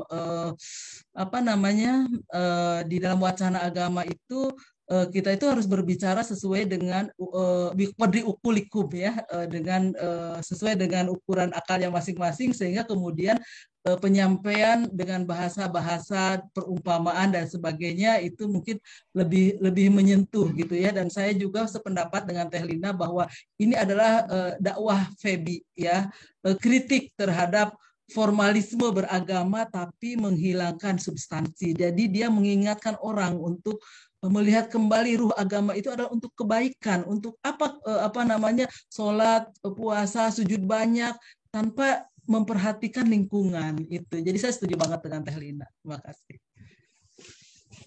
Baik, Tunun, terima kasih Teh Nina. Ini udah cukup banyak pertanyaan. Mungkin Mas Komar sudah sampai ke tempat belum ya? Sudah sampai ke tempat tujuan? Mungkin atau kita tanya jawab saja dulu ya, nanti baru ketika menjelang tutup acara baru kita akan minta Mas Komar. Tapi ya Prof Komar. Gelap ya? Suara saya jelas nggak? Jelas, suaranya jelas Prof. Tapi wajahku nggak jelas ya. Nggak apa-apa, udah hafal. Oke, nggak apa-apa ya. Udah hafal. Tersampaikan. Jelas Oke, gambarnya kok, Pak. Oke, Silakan Mas Komar. gini ya. Saya terinspirasi dan teringat mengapa Al-Quran itu menggunakan bahasa sastra. Dan salah satu keajaiban keunggulan Al-Quran itu kan menaklukkan sastra-sastra Arab waktu itu, bahkan bahasa Arab naik kelasnya dengan kehadiran Al-Quran. Dan sampai hari ini tidak ada sastra Arab yang mengungguli kualitas Al-Quran. Karena dengan bahasa sastra itu lebih abadi, multitafsir, dan kadang-kadang bahasa Al-Quran itu juga sangat mungkin hiperbolik, mungkin sangat nendang, sangat luar biasa. Seperti yang dikutip oleh Febi tadi, kalau engkau ghibah, itu engkau laksana menikmati makan dagingmu sendiri. Itu kan ungkapan yang sangat keras sekali. Sangat keras dan mengena. Nah, artinya bahwa dengan bahasa sastra itu lebih tajam, multitafsir, dan orang nggak bisa marah. Karena itu kan simbolik, sehingga bahasa sastra Al-Quran itu mengapa bahasa banyak metafor itu berlapis-lapis maknanya, dan itu abadi. Oleh karena itu sampai nanti pun, sampai kapanpun Al-Quran akan selalu melahirkan tafsiran-tafsiran baru, dan kelihatannya memang didesain seperti itu, maka kontekstual terus dan selalu mendorong orang melakukan interpretasi. Ini satu ya, jadi itu cocok sekali. Nah, berikutnya saya pikir bahwa Febi ini cerdas sekali. Saya pikir harus banyak seperti itu. Karena sekarang orang, Al-Quran itu begitu luas, begitu imajinatif, kaya sekali, tapi begitu diformulasikan cara baku lewat bahasa hukum, itu jadi kering. Keindahannya hilang, bahkan kadang galak, menghakimi kemana-mana. Bahasa fikih itu diperlukan, tapi ketika kemudian itu menjadi over, ya, disakralisasi, dibakukan, padahal itu tafsiran, tapi diabsolutkan, itu menjadi beragama, itu kaku sekali. Tidak relaxing, tapi malah stressing. Sekarang ini banyak kan orang kalau ngomong agama, bicara agama, itu kan jadi stres. Marah-marah, menghakimi orang, menimbulkan permusuhan. Padahal dulu Al-Quran itu ketika awal mula tampil dengan bahasa sastra, dengan perilaku yang baik, itu menginspirasi orang-orang yang tadinya jahiliyah berubah jadi orang-orang luar biasa. Umar bin Khattab berubah total, dan banyak sekali sahabat-sahabat dekat Nabi itu berubah. Karena apa? Karena mereka hatinya tersentuh oleh wahyu Quran, dan kemudian mengundang juga nalar kritis dan juga melahirkan perilaku sosial. Jadi perasaan, emosi disentuh, melahirkan imajinasi. Bukankah Renaissance juga begitu kan, dari seni kan? Jadi seni, imajinasi itu pangkal yang membangunkan pikiran dan mengarahkan pada tindakan. Sekali lagi saya ingin memberikan apresiasi ya, dan bahasa seperti itu, dakwah seperti ini harus sering ditampilkan. Saya juga teringat ketika Sujiwo Tejo waktu itu kan sudah dialog dengan kita kan, bahwa bagaimana kebertuhanan itu ketika menyentuh kemanusiaan, justru ketika di sana nggak ada istilah menggurui, kata dakwah, agama nggak ada. Ketika kemudian dihadapkan dengan realitas, hatinya disentuh, justru orang itu bangkit dengan sukarela. Jadi kesukarelaan bangkit dari dalam, itulah hemat saya yang akan berubah perilaku seseorang. Sekali lagi terima kasih pada Febi, Lina, dan Nina semuanya. Saya nikmati betul malam hari ini. Terima kasih, Indah. Ya, baik Prof. Komar. Terima kasih. Nanti mungkin Febi bisa menanggapi ya, tanggapan-tanggapan dari Teh Nina, Teh Lina, dan Prof. Komar. Cuman saya ingin, ini ada beberapa pertanyaan yang sudah masuk. Mungkin kita bacakan pertanyaan dulu, nanti baru kita lanjut lagi kita lanjut lagi diskusinya. Dan mungkin ini kan waktu kita sudah 21.14 ya. Harusnya 21.30 kita selesai, tapi saya ingin ini gitu ya, kita bersepakat dulu apakah boleh dilanjutkan dulu beberapa menit setelah 21.30 mungkin sampai 21.45 atau 22 gitu. Apakah teman-teman setuju? 21.45 maksimal, oke. Ya, oke. Sampai 21.45. Jadi kita masih punya waktu yang agak luang untuk menyampaikan pertanyaan, dan nanti pertanyaannya saya rangkum saja karena ada beberapa yang cukup mirip-mirip, dan nanti juga jadi bisa Feby juga bisa menanggapi dan mungkin menjawab. Ada pesanan-pesanan nih soalnya, Feb.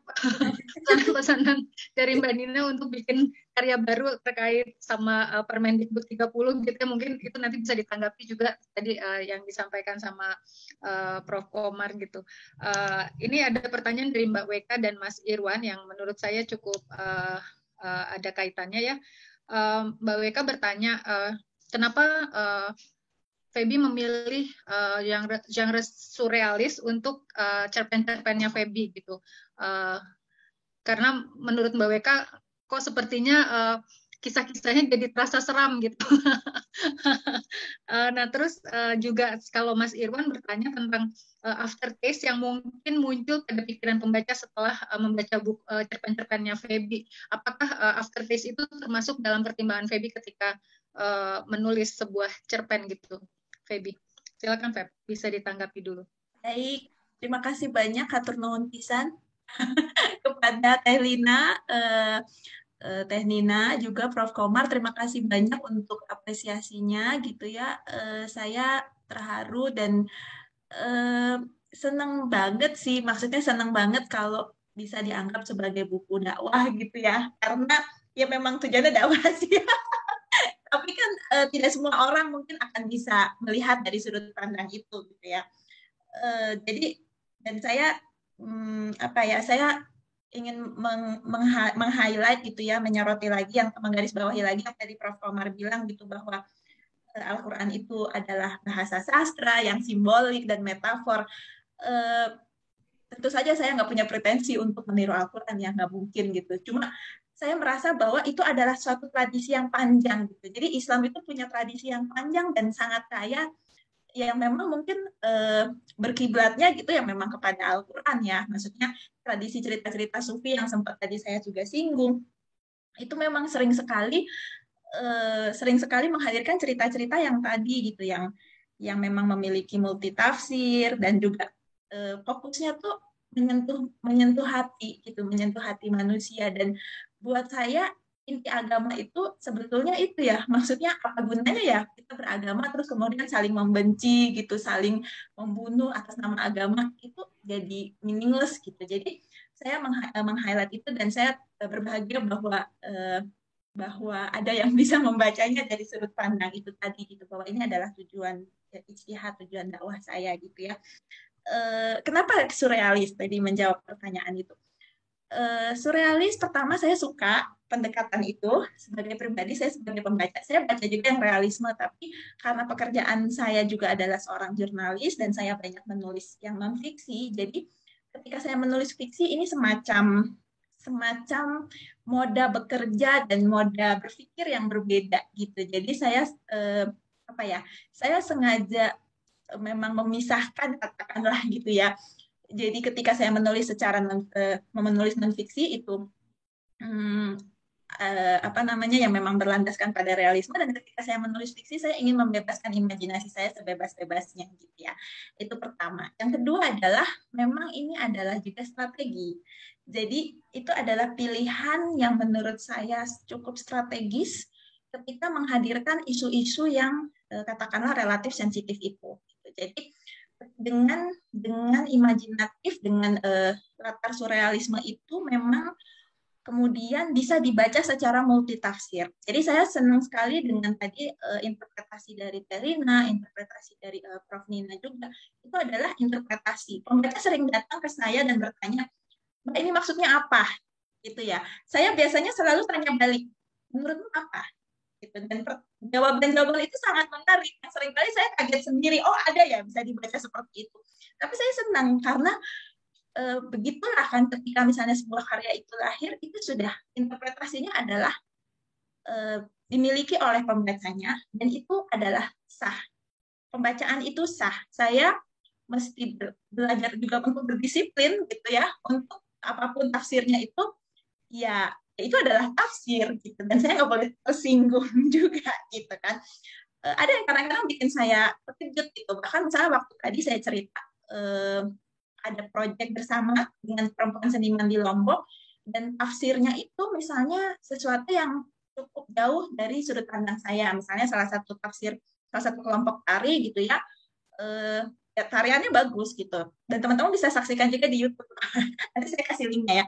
Jadi tariannya itu bagus, tapi kemudian ada narasinya adalah tentang perempuan yang kehilangan wajahnya. Tadi juga sempat disebut oleh Teh Lina dan Prof. Nina ya, bahwa perempuan yang kehilangan wajahnya itu adalah dinarasikan di dalam cerita, di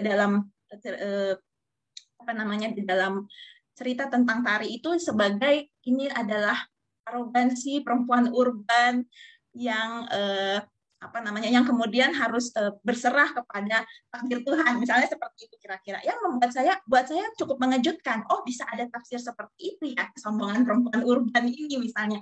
Tapi nggak apa-apa gitu, bahwa itu adalah tafsir yang bisa sangat beragam, dan itu memperkaya saya sendiri gitu. Saya sebagai penulis juga, karena banyak sekali orang yang japri gitu ya ke saya, misalnya bercerita bahwa mereka punya pengalaman yang serupa, atau misalnya mereka punya pengalaman keberagamaan yang ini bisa bercerita lo berikutnya gitu. Jadi itu sebuah interaksi yang juga sangat menarik ya di dalam dunia digital kita sekarang.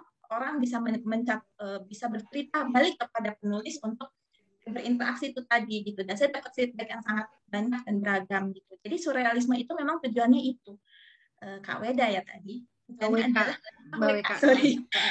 Tujuannya adalah supaya memang multi tafsir simbolik itu, dan memang strategi, dan memang saya senang sama genre ini. Jadi mencakup itu semua.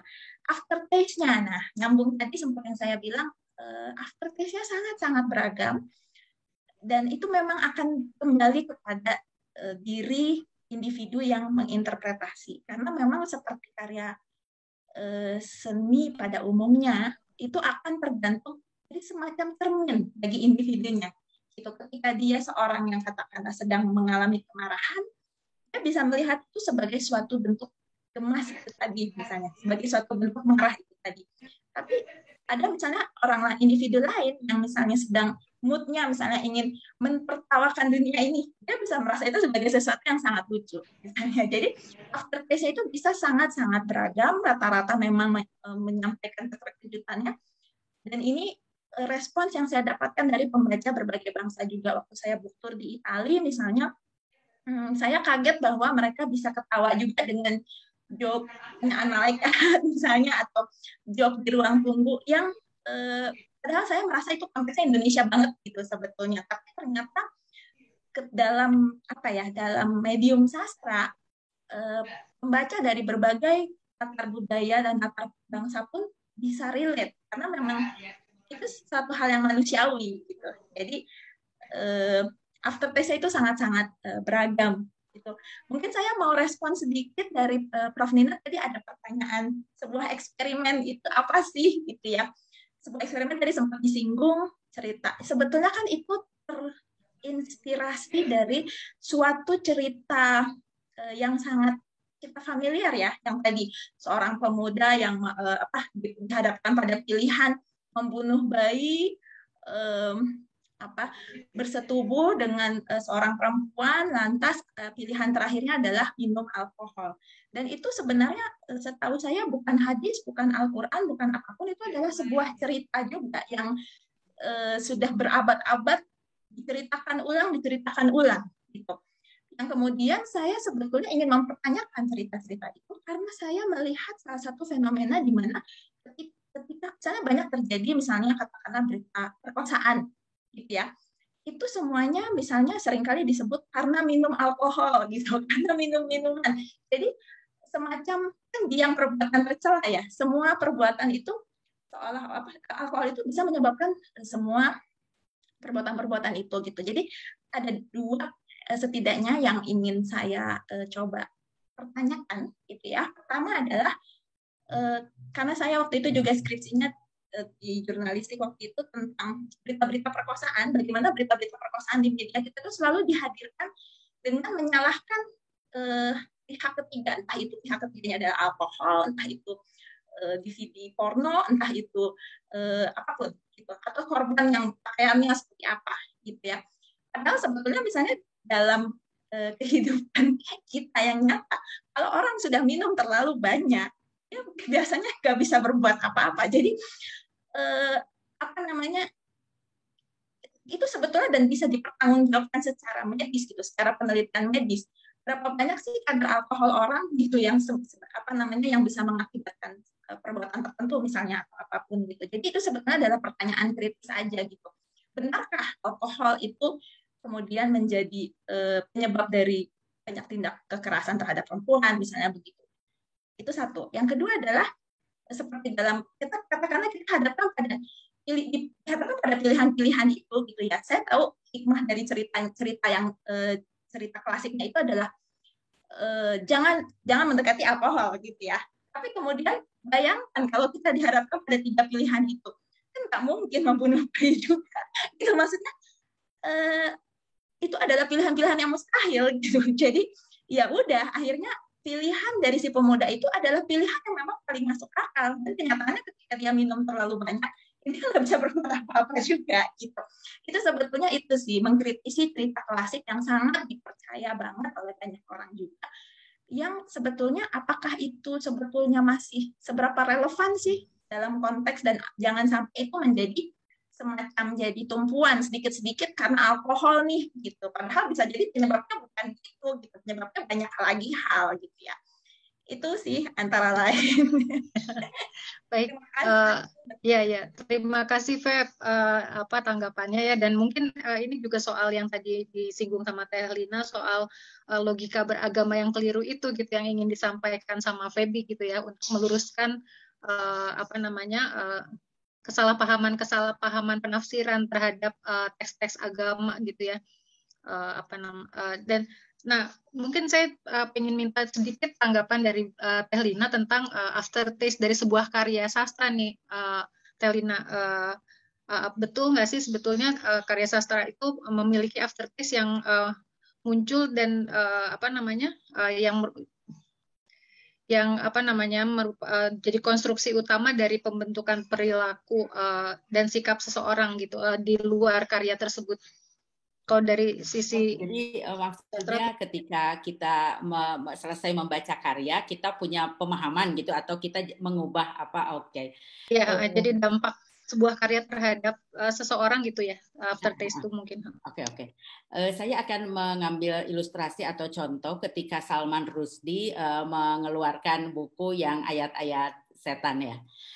Saya pikir tidak banyak orang yang baca, tapi orang ketakutan karena dampak buku itu sangat luar biasa.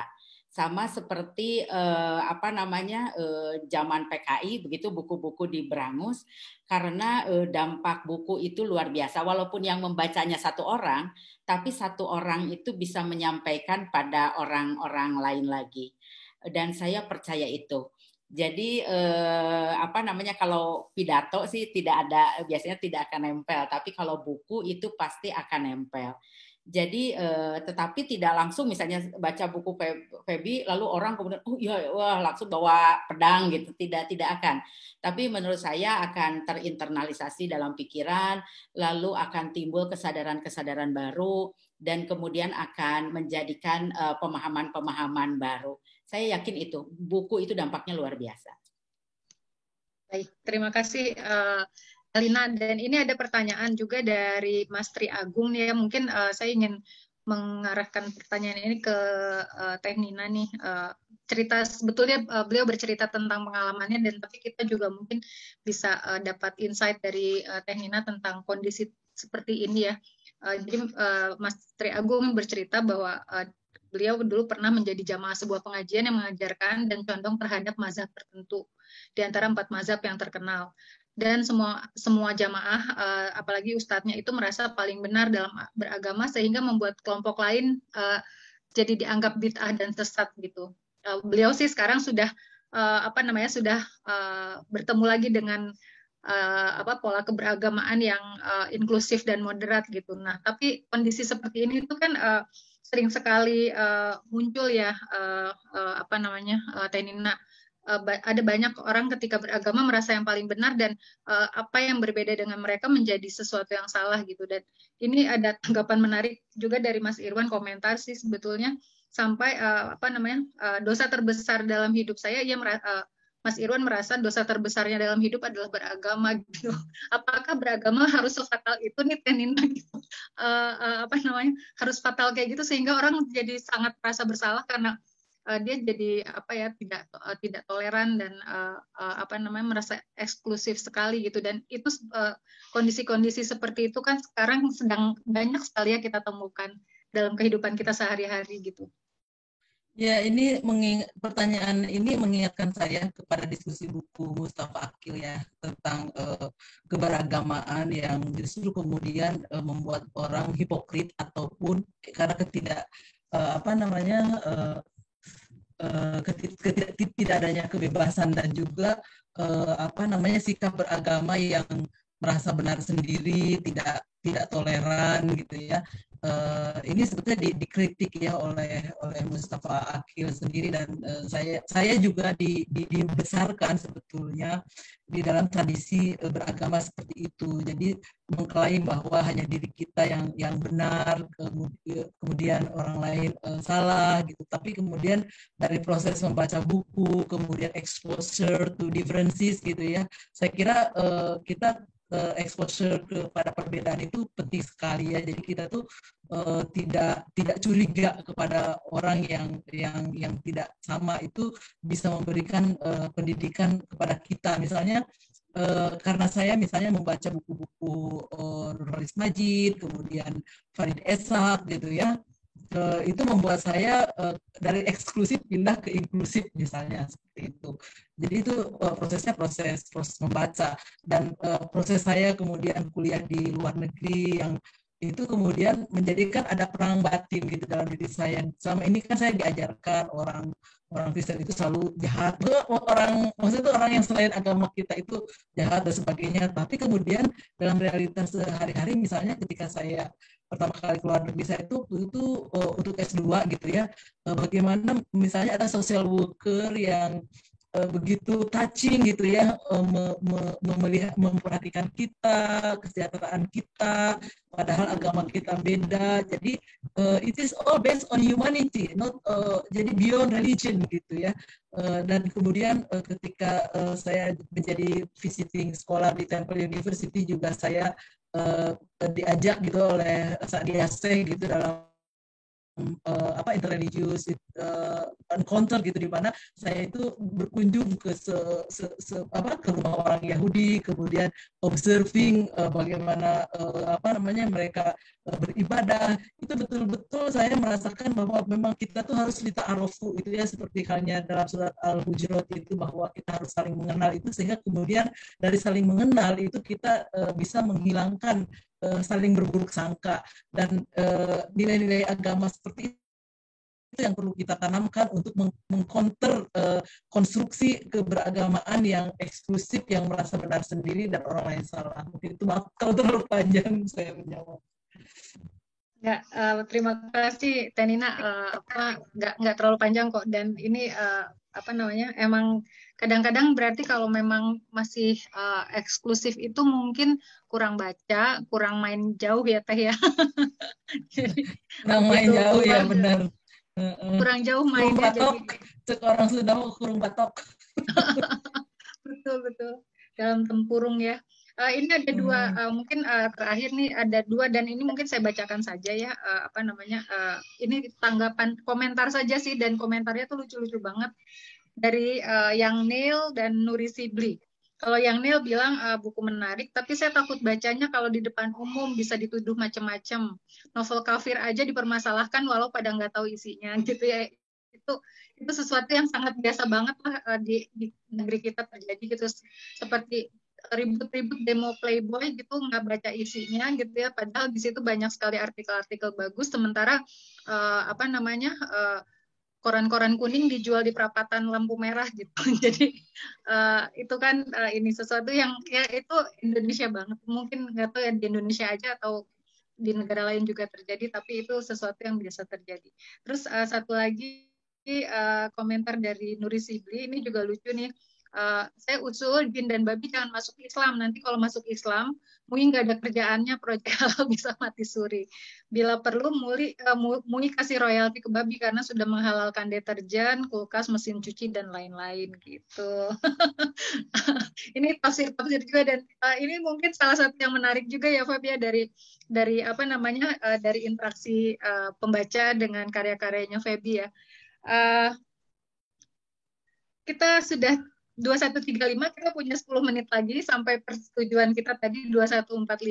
Mungkin saya ingin mengundang Febi, Teh Nina, dan Teh Lina, juga nanti Prof. Komar memberikan apa namanya closing statement, mungkin masing-masing 2 menit gitu ya untuk merangkum diskusi kita pada malam hari ini, memungkas gitu. Silakan dari Febi dulu mungkin. Terima kasih. Aku sih cuma mau bilang itu ya, maksudnya senang sekali dengan diskusi ini, ngobrol-ngobrol ini, karena interpretasi pendapatnya tadi ya Telina, Tenina, Prof. Komar juga, dan teman-teman yang tadi mendengarkan, itu semuanya sangat berharga kalau buat saya sebagai seorang kreator ya. Artinya hadiah terbesar buat seorang kreator itu kan adalah ketika pemikirannya bisa membangun percakapan baru gitu ya. Jadi dan yang saya tulis dan apa ya yang saya ungkapkan itu semuanya kan sudah berada dalam tradisi Islam, itu sudah berabad-abad usianya. Misalnya tadi soal poligami kah, soal nikah, soal kerudung dan sebagainya, itu adalah suatu perdebatan yang di kalangan Muslim scholar itu suatu yang biasa gitu ya. Jadi sangat perbedaan pendapat itu sesuatu yang sangat biasa gitu. Dan saya bukan Muslim scholar, tapi saya tahu persis ada Muslim scholar seperti Prof. Komar, ada Prof. Nina, ada banyak lagi yang saya selalu bisa membaca buku mereka, saya selalu bisa nanya ke mereka tentang berbagai problema gitu. Jadi Indonesia tuh gak kekurangan itu gitu loh, dan itu adalah salah satu kekayaan yang sebetulnya harusnya kita tuh tampil dalam ranah global, karena ngomongin Islam itu adalah percakapan global ya sebetulnya ya. Prof. Komar dan Prof. Nina dan teman-teman Muslim scholar Indonesia yang punya sudut pandang yang beragam, itulah yang mesti tampil di dunia untuk percakapan global ini gitu. Jadi buat saya pembaca-pembaca bukan Perawan Maria maupun Guru Muhammad itu yang di luar Indonesia gitu ya, itu hanyalah menjadi semacam entry point gitu. Karya-karya seperti ini banyak yang bilang, para akademisi dari Jepang, dari Jerman, dari Italia, itu banyak yang bilang, saya nggak pernah baca karya seperti ini dari sastra Timur Tengah, misalnya gitu. Saya nggak pernah baca dari Asia Tengah, saya nggak pernah baca karya seperti ini dari negara-negara Islam lain. Persis, itu bisa lahir karena saya, Febi Indirani, penulis yang lahir dan besar di Indonesia. Dan Indonesia itu punya keragaman itu. Indonesia itu lucu, Indonesia itu beragam banget. Islamnya pun nggak punya kekayaan itu gitu. Jadi buat saya terima kasih sekali lagi buat Urban Sufism Kanurian ini. Saya senang sekali dan semoga ini memicu percakapan-percakapan baru berikutnya. Terima kasih. Baik, terima kasih Febi. Ada kabar baik sebetulnya Feb, Muslim scholar yang canggih-canggih seperti Prof. Komar, Mbak Nina, dan yang lain-lain itu sekarang sudah digabungkan nih, semuanya dikumpulin di Universitas Islam Internasional Indonesia. Mantap. Jadi kita mudah-mudahan akan terus terbuka nih ya, Islam Indonesia ini akan benar-benar lebih inklusif dan lebih maju pemikiran-pemikirannya, karena para pemikir-pemikir Islam yang andal dan tajam dan baik-baik ini semuanya bergabung jadi di satu wadah gitu. Kita berharap dunia sangat membutuhkan itu sekarang. Betul. Islam wasatiyah ya. Mbak Indah, saya sebetulnya bisa sacrifice my closing statement. Itu ada Kang Asep mau tanya, mungkin kita berikan kesempatan satu aja yang siap-siap, mangga. Siap, baik, terima kasih Mbak Nina. Kang Asep, mangga silakan bila ingin menanggapi. Ya, nuhun Teh Indah. Assalamualaikum warahmatullahi wabarakatuh. Ya, Teh Febi, Bu Nina, Bu Lina, Pak Komar, saya senang sekali mendengar pembicaraan tadi. Jadi ini mengingatkan, dan tadi juga sudah disinggung sebetulnya, tidak menyangka bahwa genre baru tentang penulisan cerpen atau katakanlah karya sastra yang bersifat surrealis, satir maupun apalah menyindir secara nakal tetapi cerdas, itu juga menjadi bagian yang melanjutkan katakanlah dulu yang dirintis oleh Pak Nafis misalnya, Robohnya Surau Kami, kemudian seperti Khutbah di Atas Bukit, almarhum Pak Kunto Wijoyo, Cak Nun juga dengan berbagai tulisan-tulisan nakalnya yang cerdas. Dan ini kan memang menjadi menulis untuk kalangan akademisi atau untuk kelas-kelas tertentu. Maaf, ini bukan pelevelan yang memilah atau mendegradasikan yang lain. Maksud saya, keberterimaan atas karya Mbak Feby ini juga mungkin akan berbeda. Saya bisa menerima, tapi belum tentu yang lain. Dan terus terang, saya ingin membaca dan sangat senang ketika Ibu Lina tadi memaparkan dan secara pintas saya menangkap, oh kontennya memang seperti itu. Saya bisa menerima gitu, dan bangga ada seorang perempuan penulis yang menghasilkan karya seperti ini. Dan ini menurut saya jauh dari kesan, mohon maaf lah, melecehkan atau merendahkan tentang agama ataupun tentang ajaran agama. Dan terus terang saya ingin membacanya ini, Mbak Feby. Dan tentu ini kan menjadi bagian yang sangat memperkaya atau katakanlah menawarkan cara keberagamaan yang rileks tadi. Meskipun sebetulnya juga tuntutan agama atau tuntunan agama bahwa beragama itu memang nggak usah sepanang begitu. Karena kan ada konsep yang selalu memudahkan. Jadi inu yusrun, jadi agama itu mudah, meringankan sesuai dengan kapasitas kemampuan kita. Hanya terkadang kan ini tunggangan kepentingan politik, ekonomi, sektarianisme. Ini kita ini kan menjadi negara yang begitu seksi orang dipermainkan. Nah ini problemnya kan kita di sini. Kita menjadi objek yang selalu dipermainkan luar dan selalu dibuat gaduh. Dan ini memang bisa menjadi paling tidak kan kanalisasi dari keberagaman kita yang bising dan memusingkan seperti itu. Dan mudah-mudahan ini bisa menjadi bagian yang terus memperkaya karya sastra kita yang menurut saya ini bermutu, bukan karya sastra yang ecek-ecek atau yang mohon maaf roman picisan lah begitu, tapi memang 2 jempol lah untuk Mbak Feby, meskipun saya terus terang belum membacanya dan ingin sekali membacanya.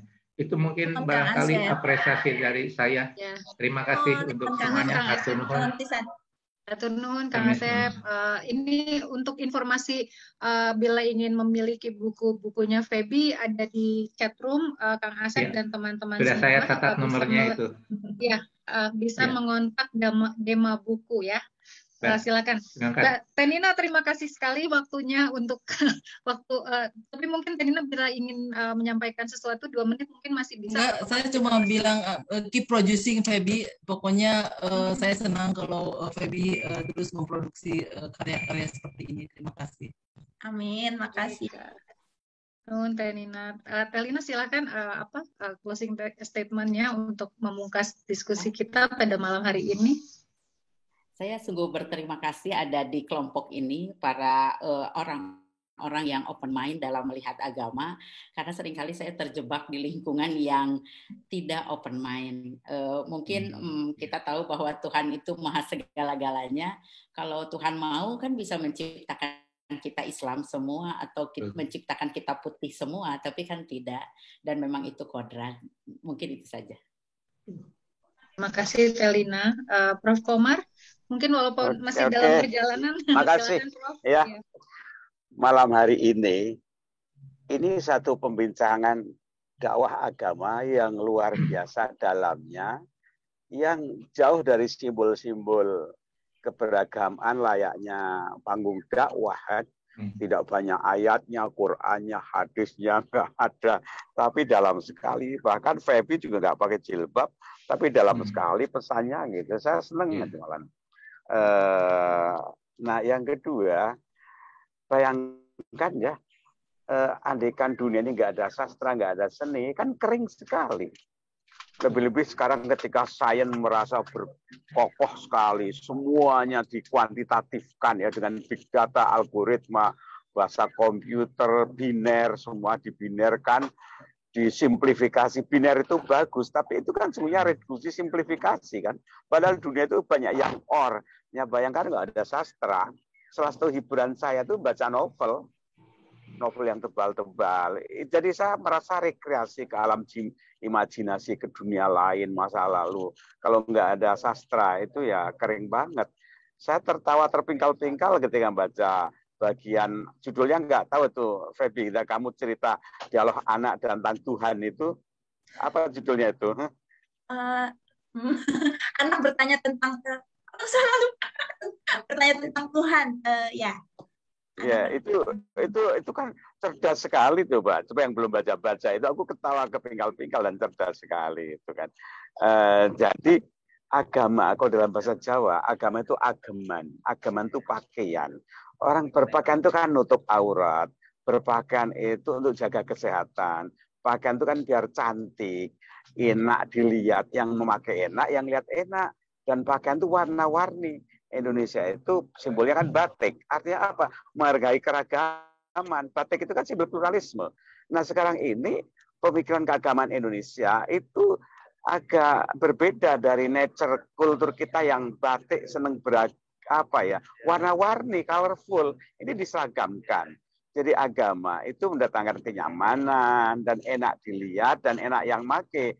Jadi kalau orang beragama kok mendatangkan keruwetan, nggak enak dilihat, orang beragama ibarat pakai baju nggak nyaman, itu nggak pas deh ukurannya itu, gitu. Pasti nggak pas gitu. Karena agama itu sejak awal mulanya itu kan yasiru walatu asiru. Hendaknya mudah dan menggembirakan, jangan malah membuat engkau sepi dan susah. Agama kan begitu prinsipnya. Dan jangan lupa bahwa Quran sendiri banyak yang kadang-kadang surrealis gitu. Coba ketika cerita misalnya Khidir, cerita surga neraka itu kan surrealis sekali kan. Tapi semuanya diawali dengan kata misal. Jadi itu ada gabungan antara gambaran surrealis tapi bahwa itu misal. Itu metafor, walaupun metafor tapi surrealis. Bahasa Al-Qur'an itu sering sekali gunakan seperti itu. Jadi saya lihat ada satu khazanah Quran yang sangat tinggi, yang selama ini kemudian disederhanakan, dibuat formula yang kaku kering jadi kaidah, himpunan hukum-hukum, kehilangan imajinasi. Tanpa imajinasi, aduh kering banget dunia ini. Saya rasa begitu, terima kasih semuanya. Baik, Prof. Komar, terima kasih Prof. Ulasan pemungkasnya ya tentang diskusi dan apa yang kita bicarakan pada malam hari ini. Dan demikian teman-teman di Canurian Urban Sufism Class baru saja kita selesaikan diskusi kita beragama dengan rileks melalui Islamisme Magis, membahas karya-karya dari Feby Indirani. Mudah-mudahan ini menjadi salah satu saluran air gitu ya untuk beragama dengan tidak kering gitu, seperti yang tadi Prof. Komar bilang. Dan ini dua kalinya Canurian Urban Sufism Class membuat diskusi tentang Islam, tentang agama dari pendekatan seni budaya gitu ya. Mudah-mudahan kita bisa melihat perspektif yang lebih cair dan menarik, tapi juga nggak kehilangan esensinya gitu, seperti yang seperti relaksasi beragama yang dikampanyekan oleh Feby itu membuat agama terlihat rileks, tapi sebetulnya sama sekali tidak kehilangan esensinya. Dia tetap berbobot, dia tetap bisa punya bobot tanpa harus memberat-beratkan orang menjalaninya gitu. Seperti yang tadi Prof. Komar bilang, beragama itu harusnya menyenangkan dan membuat kita nyaman gitu, bukan sesuatu yang memberatkan dan menyusahkan. Demikian, terima kasih kepada Feby Indirani, Prof. Nina Nurmila, Dr. Lina Melinawati, dan juga Prof. Komar yang sudah menjadi pembicara pada diskusi kita malam hari ini. Juga terima kasih sebesarnya juga kepada teman-teman yang hadir dalam diskusi kita pada malam hari ini. Ikuti terus diskusi-diskusi dari Cak Nurian Urban Sufism Class. Kita akan ada banyak sekali diskusi-diskusi tentang Islam yang dibahas dengan bernas, cerdas, dan tanpa ini ya, dan inklusif gitu. Jadi ini ikuti terus, kita bisa jumpa 2 minggu sekali di Cak Nurian Urban Sufism Class. Saya Indah Aryani. Mohon maaf bila ada yang salah, bila ada yang tidak berkenan. Mudah-mudahan bisa bertemu lagi di diskusi yang lain. Assalamualaikum warahmatullahi wabarakatuh. Waalaikumsalam.